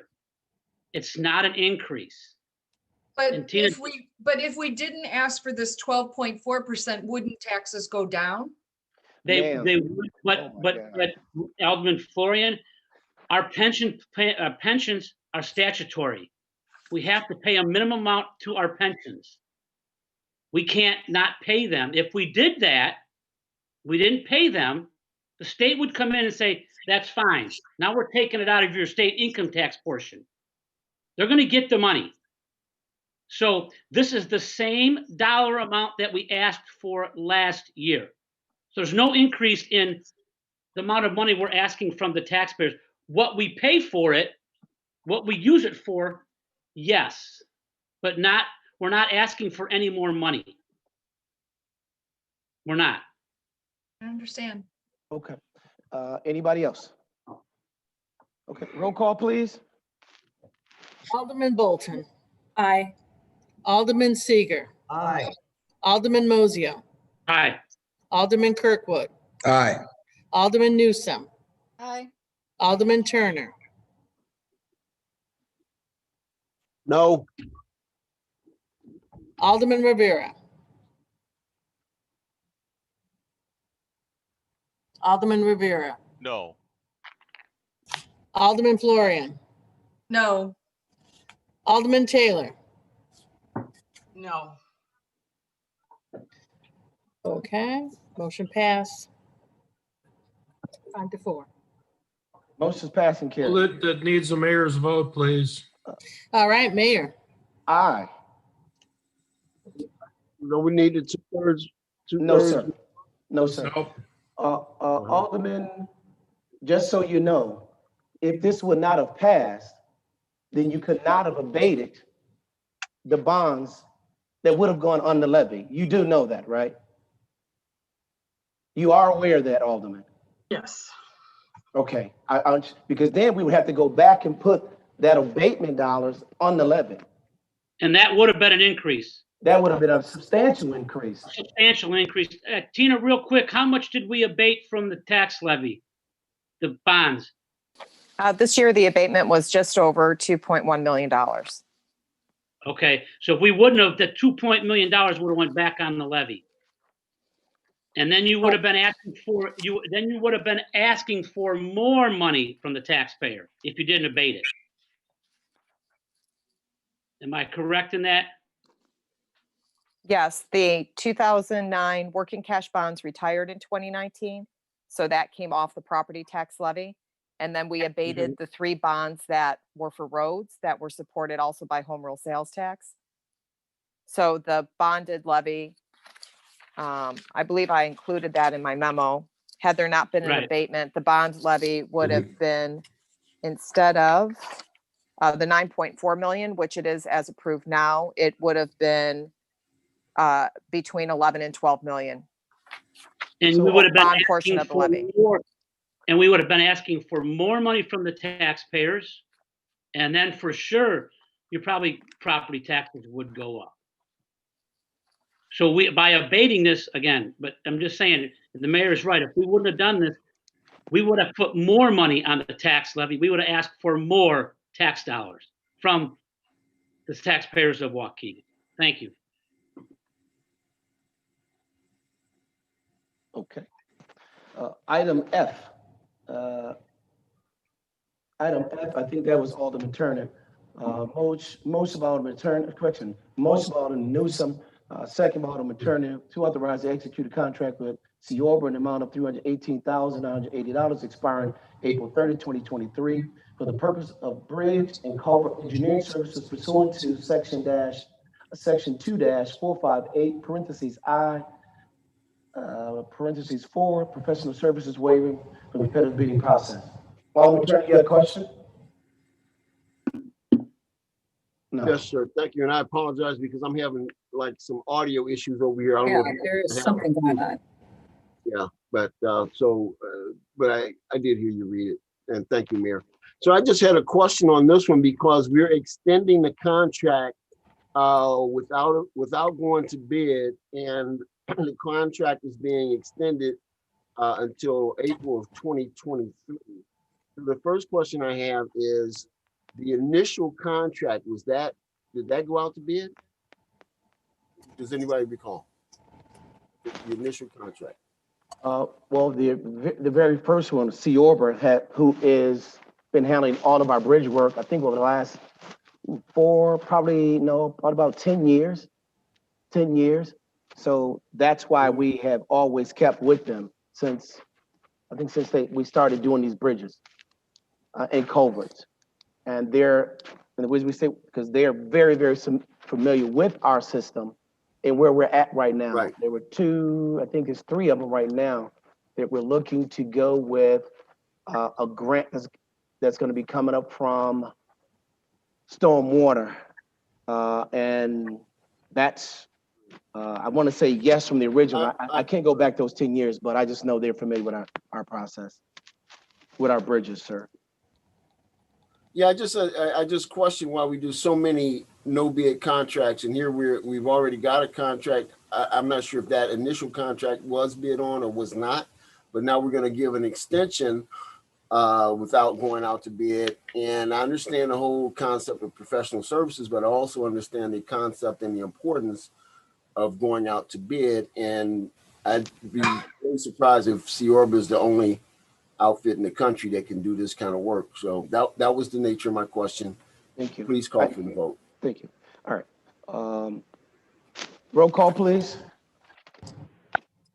Alderman Bolton. Aye. Alderman Seager. Aye. Alderman Mozio. Aye. Alderman Kirkwood. Aye. Alderman Newsom. Aye. Alderman Turner. Aye. Alderman Rivera. Aye. Alderman Florian. Aye. Alderman Taylor. Aye. Motion passed, sir. Motion passed and carried. There's a motion by Alderman Newsom, second by Alderman Florian. Motion to extend the contract with the Express Employment Profession for the total amount not to exceed $200,000 through April 30th, 2022, pursuant to section 2-458, parentheses I's, parentheses 4, professional services waiver of competitive bidding process. Alderman Florian, I guess you had a question about this, ma'am? No. Okay. Roll call, please. Somebody else. Who's Alderman Turner? Alderman Turner. I'm sorry, Alderman Turner. I apologize, sir. Yeah, that's okay. Thank you. Again, we're not going out to bid. We're waiving the bid process. And I'm not quite clear on why that would be. I mean, this is Express Employment Professionals. They're bringing in a contract employee or something, but why would we not go out to bid? And especially in this time when everybody's being affected by COVID, rates are coming way down now, and it would just, it's just a curiosity to me. I'm sorry, go ahead, Alderman Newsom. First of all, I believe we did bid this last year. We took on this professional service last year, and what we need is another employee to help with the rehab because it's falling behind. We already have a staff person and we're bringing in a second staff person to help out. That's what this is. And that amount is gonna cover both All right. employees Thank you, Alderman. for the next 2 years. Alderman Turner, you fine? Yep, got it. Yes. Thank you. All right, roll call, please. Alderman Bolton, Aye. Alderman Seager, Aye. Alderman Mozio, Aye. Alderman Kirkwood, Aye. Alderman Newsome, Aye. Alderman Turner. Alderman Turner, Aye. Alderman Rivera, Aye. Alderman Florian, Aye. Alderman Taylor. Aye. Motion passed. Thank you, Alderman. And just FYI, the Community Development Block Grant, as Alderman Newsome said, they are falling behind, and not because they're not trying. The way the Community Development Block Grant works, they must take on emergencies first.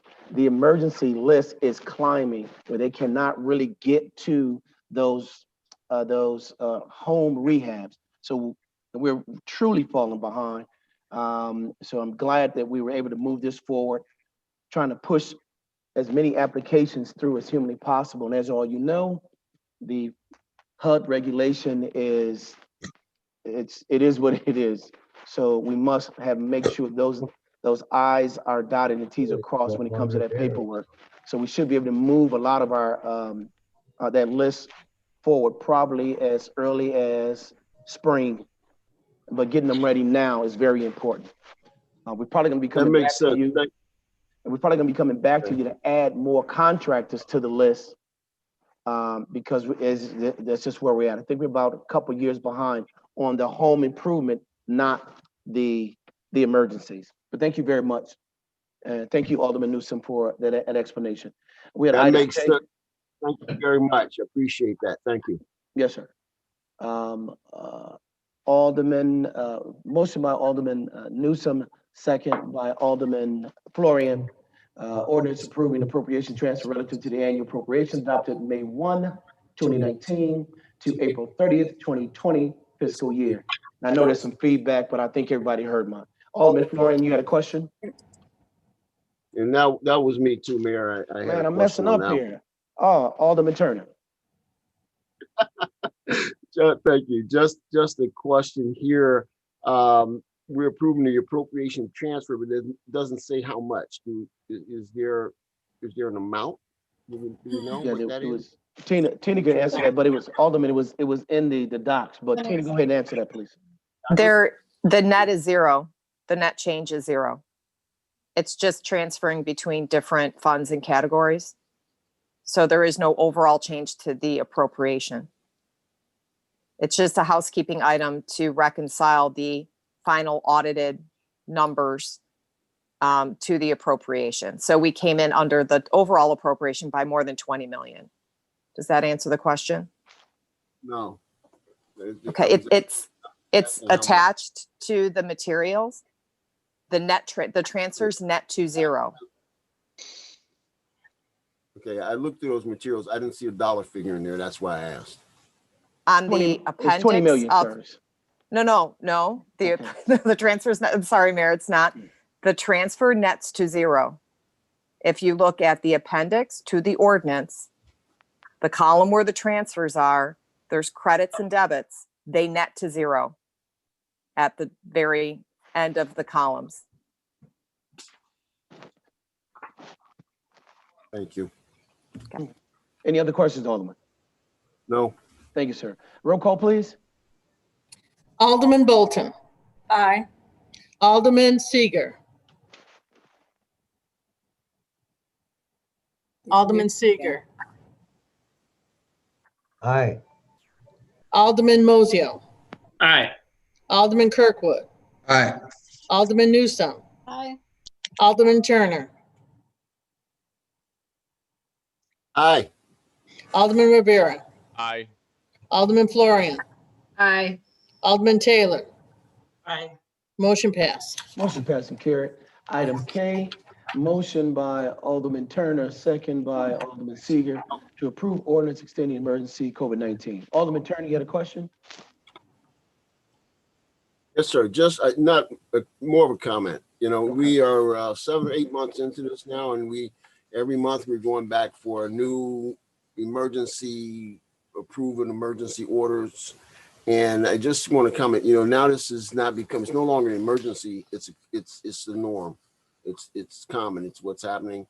And I know that you're following direction from the state, from the governor's office and county and all of that. I understand it. I'm just commenting. It's a sad state of affairs that we're in where this is the new norm. And I think we need to, as a body, recognize that and just accept it and go back to business as usual, right? So at some point, the emergency has to end and it becomes what it is. Thank you for allowing me that. Sir, no problem, sir. Roll call, please. Alderman Bolton, Aye. Alderman Seager,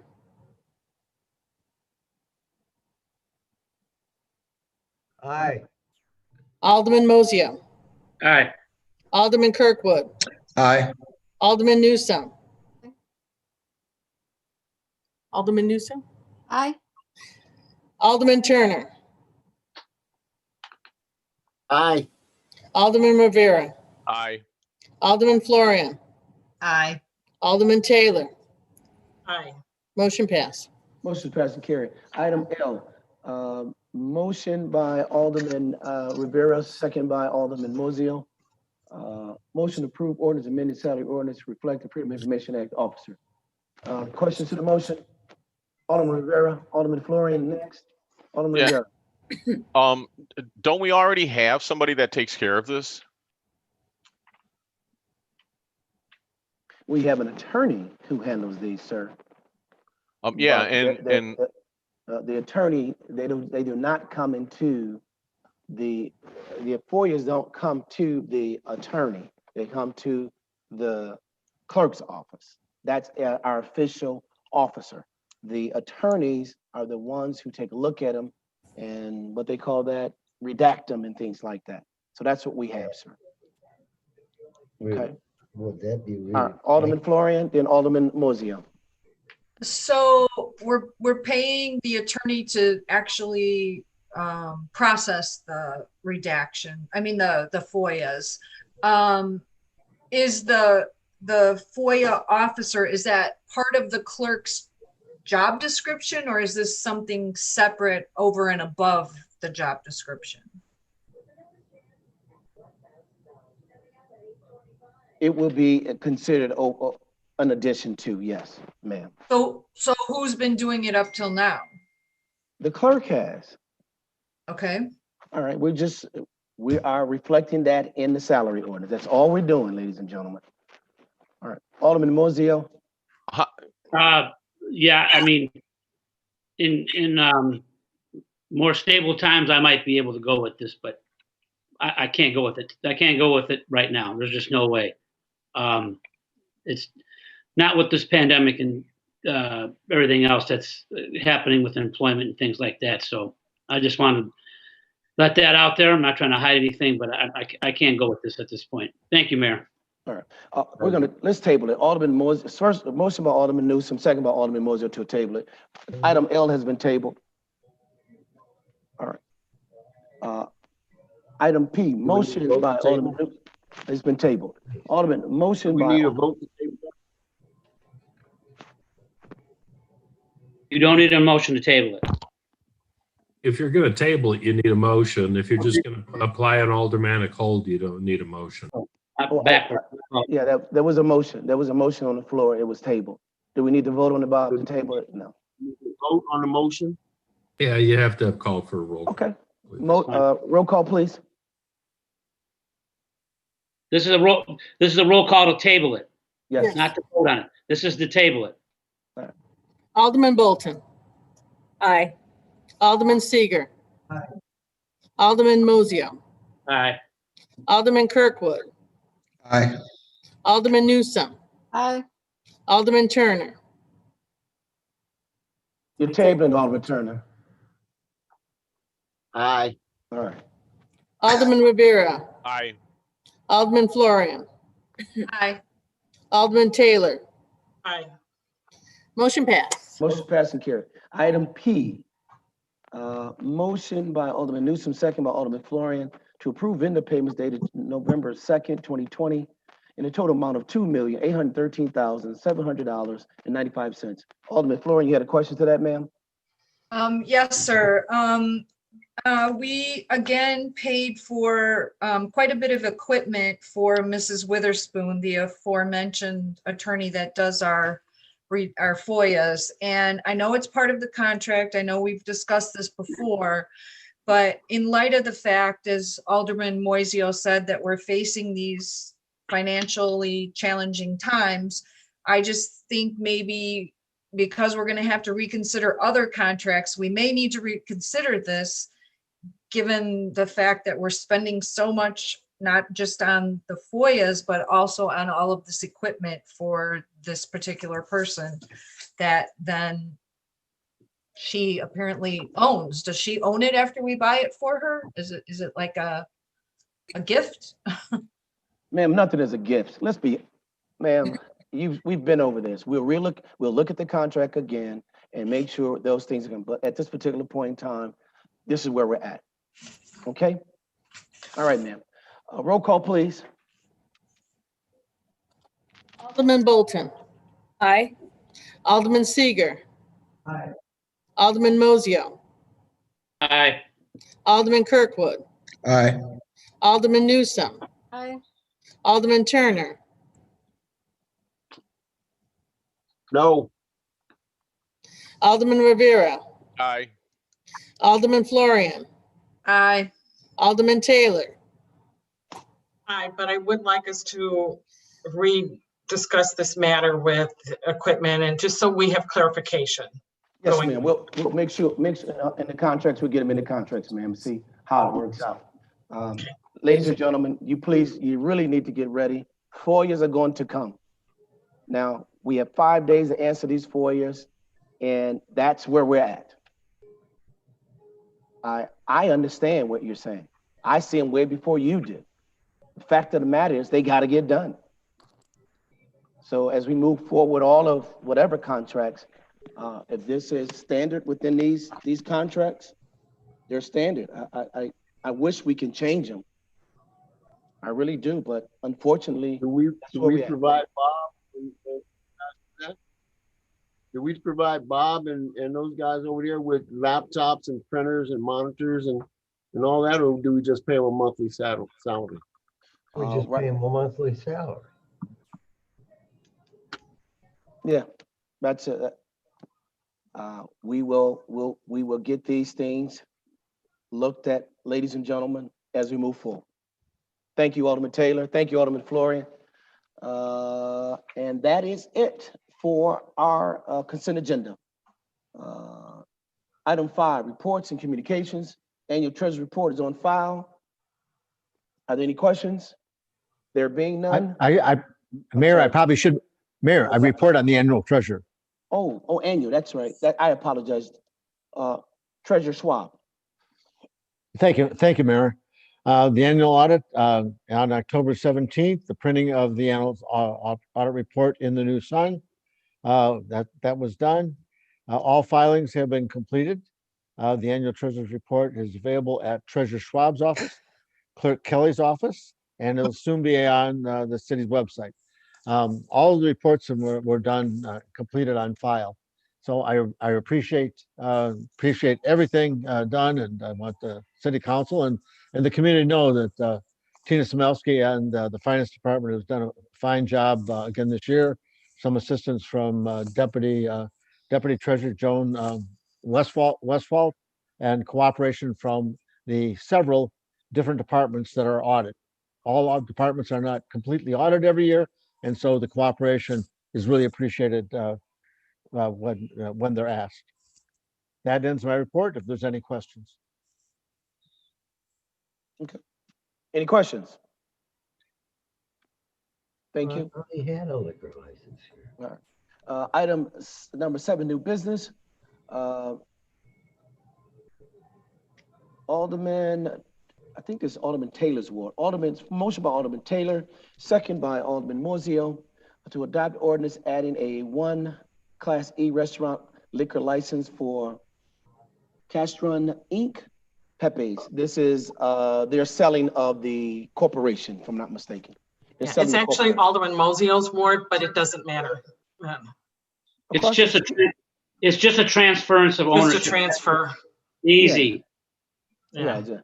Oh, that's not the ninth. What is the ninth ward? I thought ninth ward South of south of Washington Street. Yeah. Okay. All right. There it is. I'm trying to give you some more area, Alderman. Any other questions to the motion? Roll call, please. Alderman Bolton. Aye. Alderman Seager.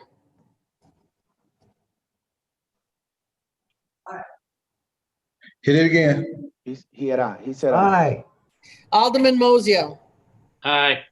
Alderman Kirkwood. Aye. Alderman Newsome. Nay. Alderman Turner. Aye. Alderman Rivera. Aye. Alderman Florian. Aye. Alderman Taylor. Aye. Motion passed. Motion passed and carried. Item 8, there being none, closing items. Alderman's time. Madam Clerk. Alderman Bolton. Yes, as we know, tomorrow's our voting day. And once again, I'm gonna echo the phone number. If you need to know your location, it is 847-377-2410. Am I correct, Mayor? Yes, ma'am. Once again, 847-377-2410. And the leaf pickup for the first ward will be November 11th, 12th, and 25th. Those dates again, November 11th, November 12th, and November 25th. Any questions about that? That number is 847-360-0944. The number again, 847-360-0944. And prayers go out and condolences to the Sinnette and William Johnson family. We're praying for your healing. And then don't forget, as the mayor announced, the 3 W's. Wear your mask. Number 2, wash your hands. And number 3, watch social distancing, the 3 W's. And I'm grateful for our partnership with United Way and supporting what they're doing, working in the field of social services. I'm happy for the collaboration, and the services is much needed. That's all I have for now. Thank you. Thank you, Alderman. Alderman Seager.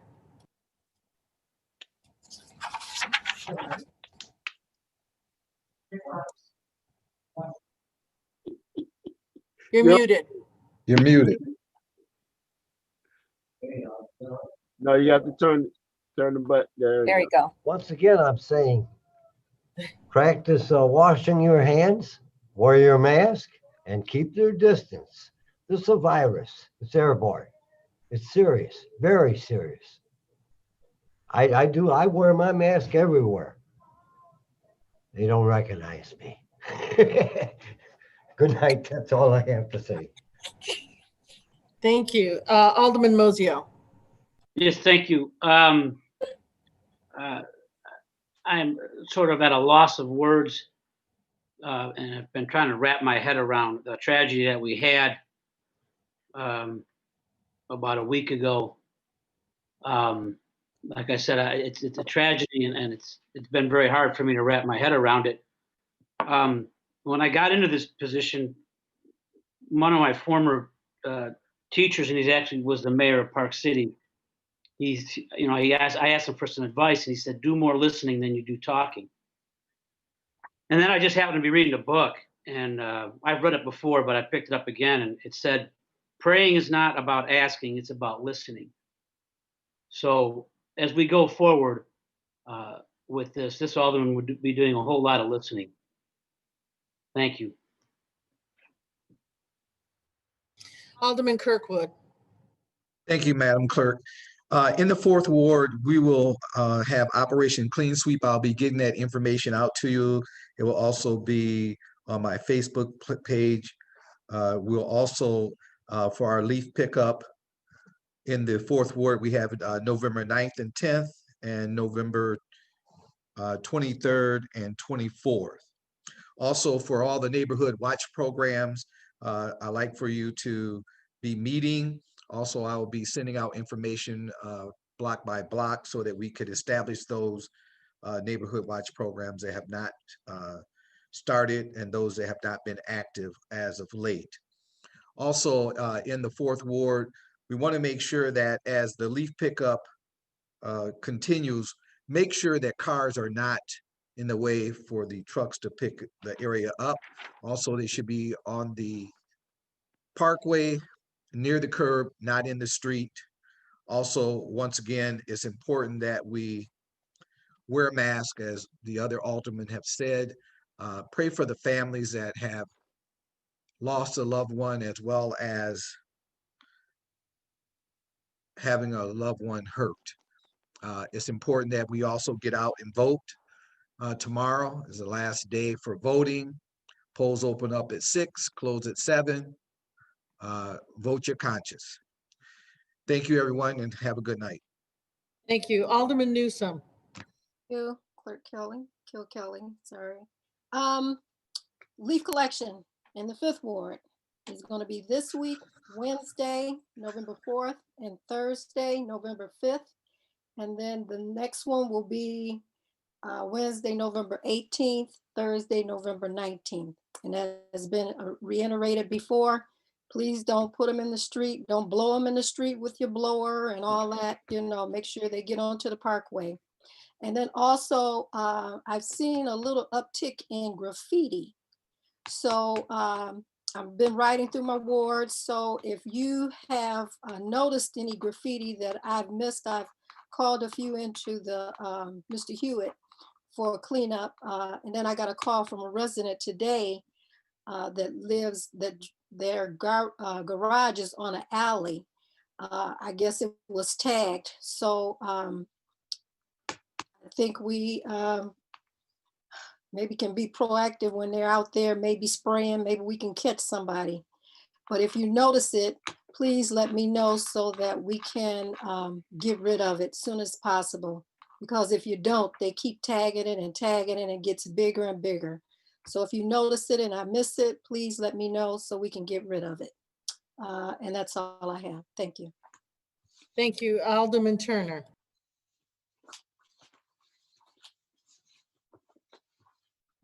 Is it my turn? Yeah. Yes, thank you. All right, great. Thank you very much. So in the 6th Ward, we made great progress in getting our streets resurfaced. We've done Woodlawn and Highland and Porter and North Avenue. Next up will be Gillette and Ridgeland, and finally with Sheridan Road. That's the big one that's going from Grand all the way up to Glen Flora. We just hope the weather holds out and they can still get it done this month as was scheduled. We want to reiterate what Alderman Newsome stated. The leaf pickup is done in wards 5 and 6 on the same day. So I'll reiterate what the Alderman of the 5th Ward stated.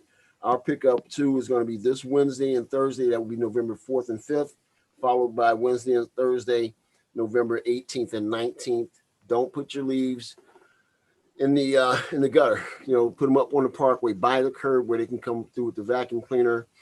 And I've been driving around the ward. I see a lot of people still putting them out in the street. I'm going to make a flyer and start putting it on people's doors, asking them to comply with that.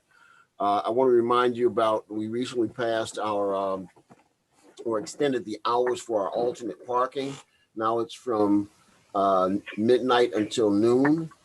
So please be mindful and move your cars. This is a great way, or an efficient way for us to identify cars that are abandoned, and we find a lot of stolen cars like that. These kids are stealing cars, they ride them around and they drop them in a neighborhood, and if you never move that car will sit there for weeks, sometimes for months. So I know we recovered several stolen vehicles in the 6th Ward, and a lot of that's been attributed to the alternate parking ordinances. So again, alternate parking now runs between midnight and noon. Election day is tomorrow, and that means there's going to be a lot of signs left out in the parkways. Now in the 6th Ward, I've been really diligent going around taking signs out of the parkway.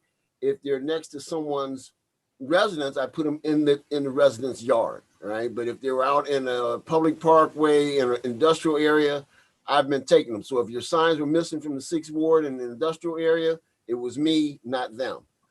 And I would just ask that after the election, if you notice signs, and I'm not just talking to the 6th Ward, but across the city, get them out of the parkways, because over time, you know, sometimes you see these signs, they're out there for a whole nother year because nobody takes them up. So let's be a little proactive in keeping our city clean. And I want to thank you all for your attention this evening, and God bless you. Have a good night. Alderman Rivera. Thank you, Madam Clerk. First, I'd like to offer my sincere condolences to the Stinnett family for their loss, and hoping for a speedy recovery to the Miss Williams. Also, just like my colleagues have reiterated, let's get out and vote. Let's, you know, it's the one opportunity we get to voice our sincere opinion. Let's get out there and do it. COVID-19 is creeping back. As everyone has indicated, please just be cautious, practice safe distancing, and wear your masks. Other than that, I would just like to wish everyone a good night, and God bless. Thank you. Thank you. Alderman Florian. Thank you, Madam Clerk. I'd like to inform the 8th Ward that leaf pickup was actually today and tomorrow, and then again on the 16th and 17th. I'd like to echo what some of my fellow aldermen said about voting. It's very important. All of us have been elected to our positions, and we know how important it is for citizens to have their say. I'd also like to remind people to flip the ballot over. Some people don't realize there's two sides, and there's some important stuff on the back side. So please make sure you look at both sides if you're not voting at one of the electronic terminals. And I'd also like to join Alderman Moiseo in echoing the ability to try to listen more in this tragedy our city has encountered, and offer my sincere condolences to both the Williams and Stinnett families. Thank you. Thank you. Alderman Taylor. I also want to offer my condolences to the Stinnett and Williams family. And I also want to reach out to our community who is, you know, we're all going through a really tough time right now. With COVID, we've had job loss and everything else. We need to work as a community to heal each other.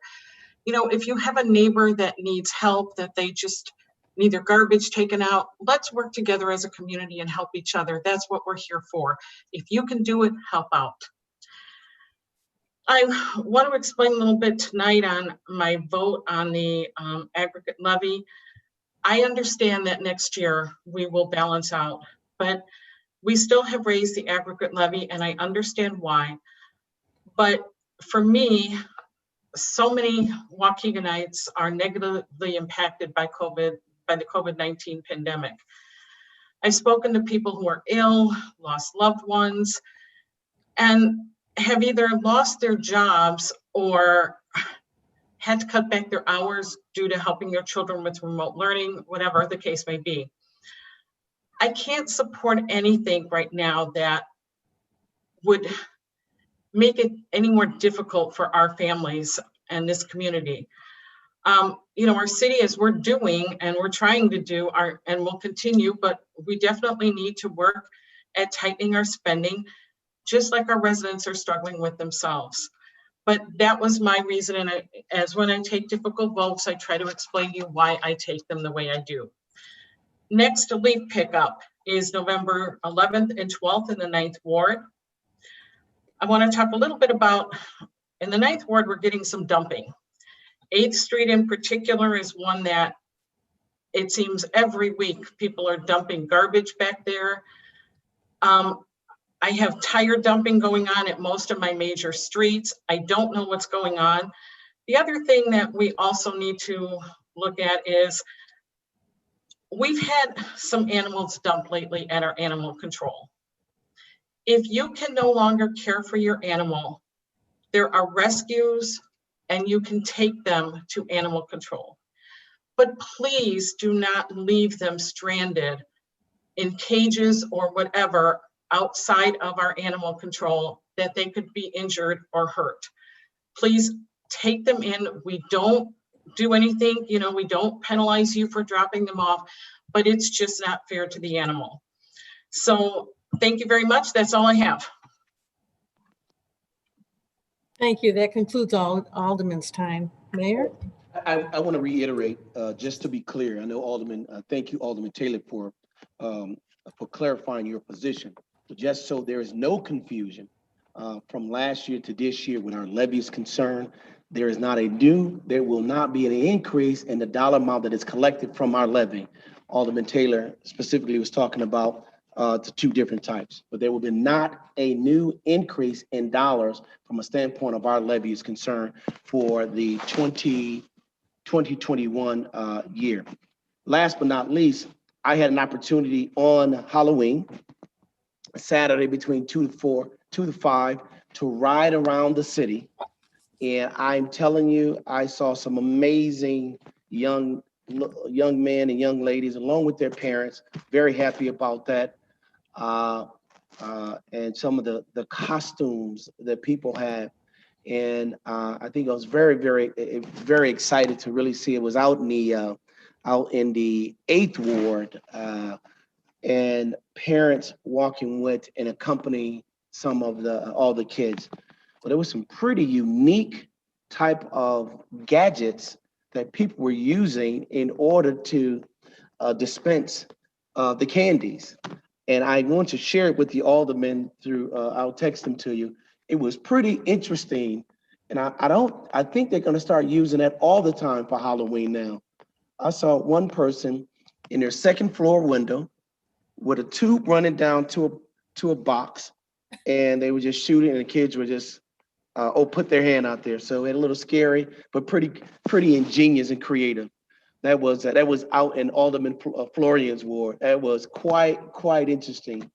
And I think there was another one I really liked, and that was the one, there was a guy in a grass costume, and I didn't know it was a grass costume. And then he waved, and it kind of scared me a little bit, but it was quite interesting how people were really excited, and it was a great day. But Alderman, thank you as always, bringing your thoughts and insights to this. I too just want to, I think we all send our condolences to both of these families, and a huge thank you to those families for helping us as we move through and try to deal with that crisis. They were walking strong and tough amid the things they were going through. And Alderman Florian, Alderman Taylor, Alderman Newsom, I know Alderman Bolton, you were on the phone with my mom, and as we're doing the prayer vigil, there's some strong people in our community, and we certainly have to give them our love and our compassion as they deal with what's going on. But this was a great day for our community, not just in Waukegan, but the example that we showed countrywide. With that being said, motion by Alderman Taylor, second by Alderman Florian, to adjourn. Roll call, please. Alderman Bolton. Aye. Alderman Seager. Aye. Alderman Mozio.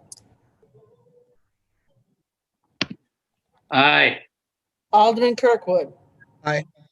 Alderman Newsom. Aye. Alderman Turner. Aye. Alderman Rivera. Aye. Alderman Florian. I love What you said? Waukegan. Alderman Taylor. Aye. Motion passed. Motion passed and carried. Good night, Alderman. Have a great week. Good night. Good night, Mayor. Thank you. Good night, Alderman. Good night. Aye.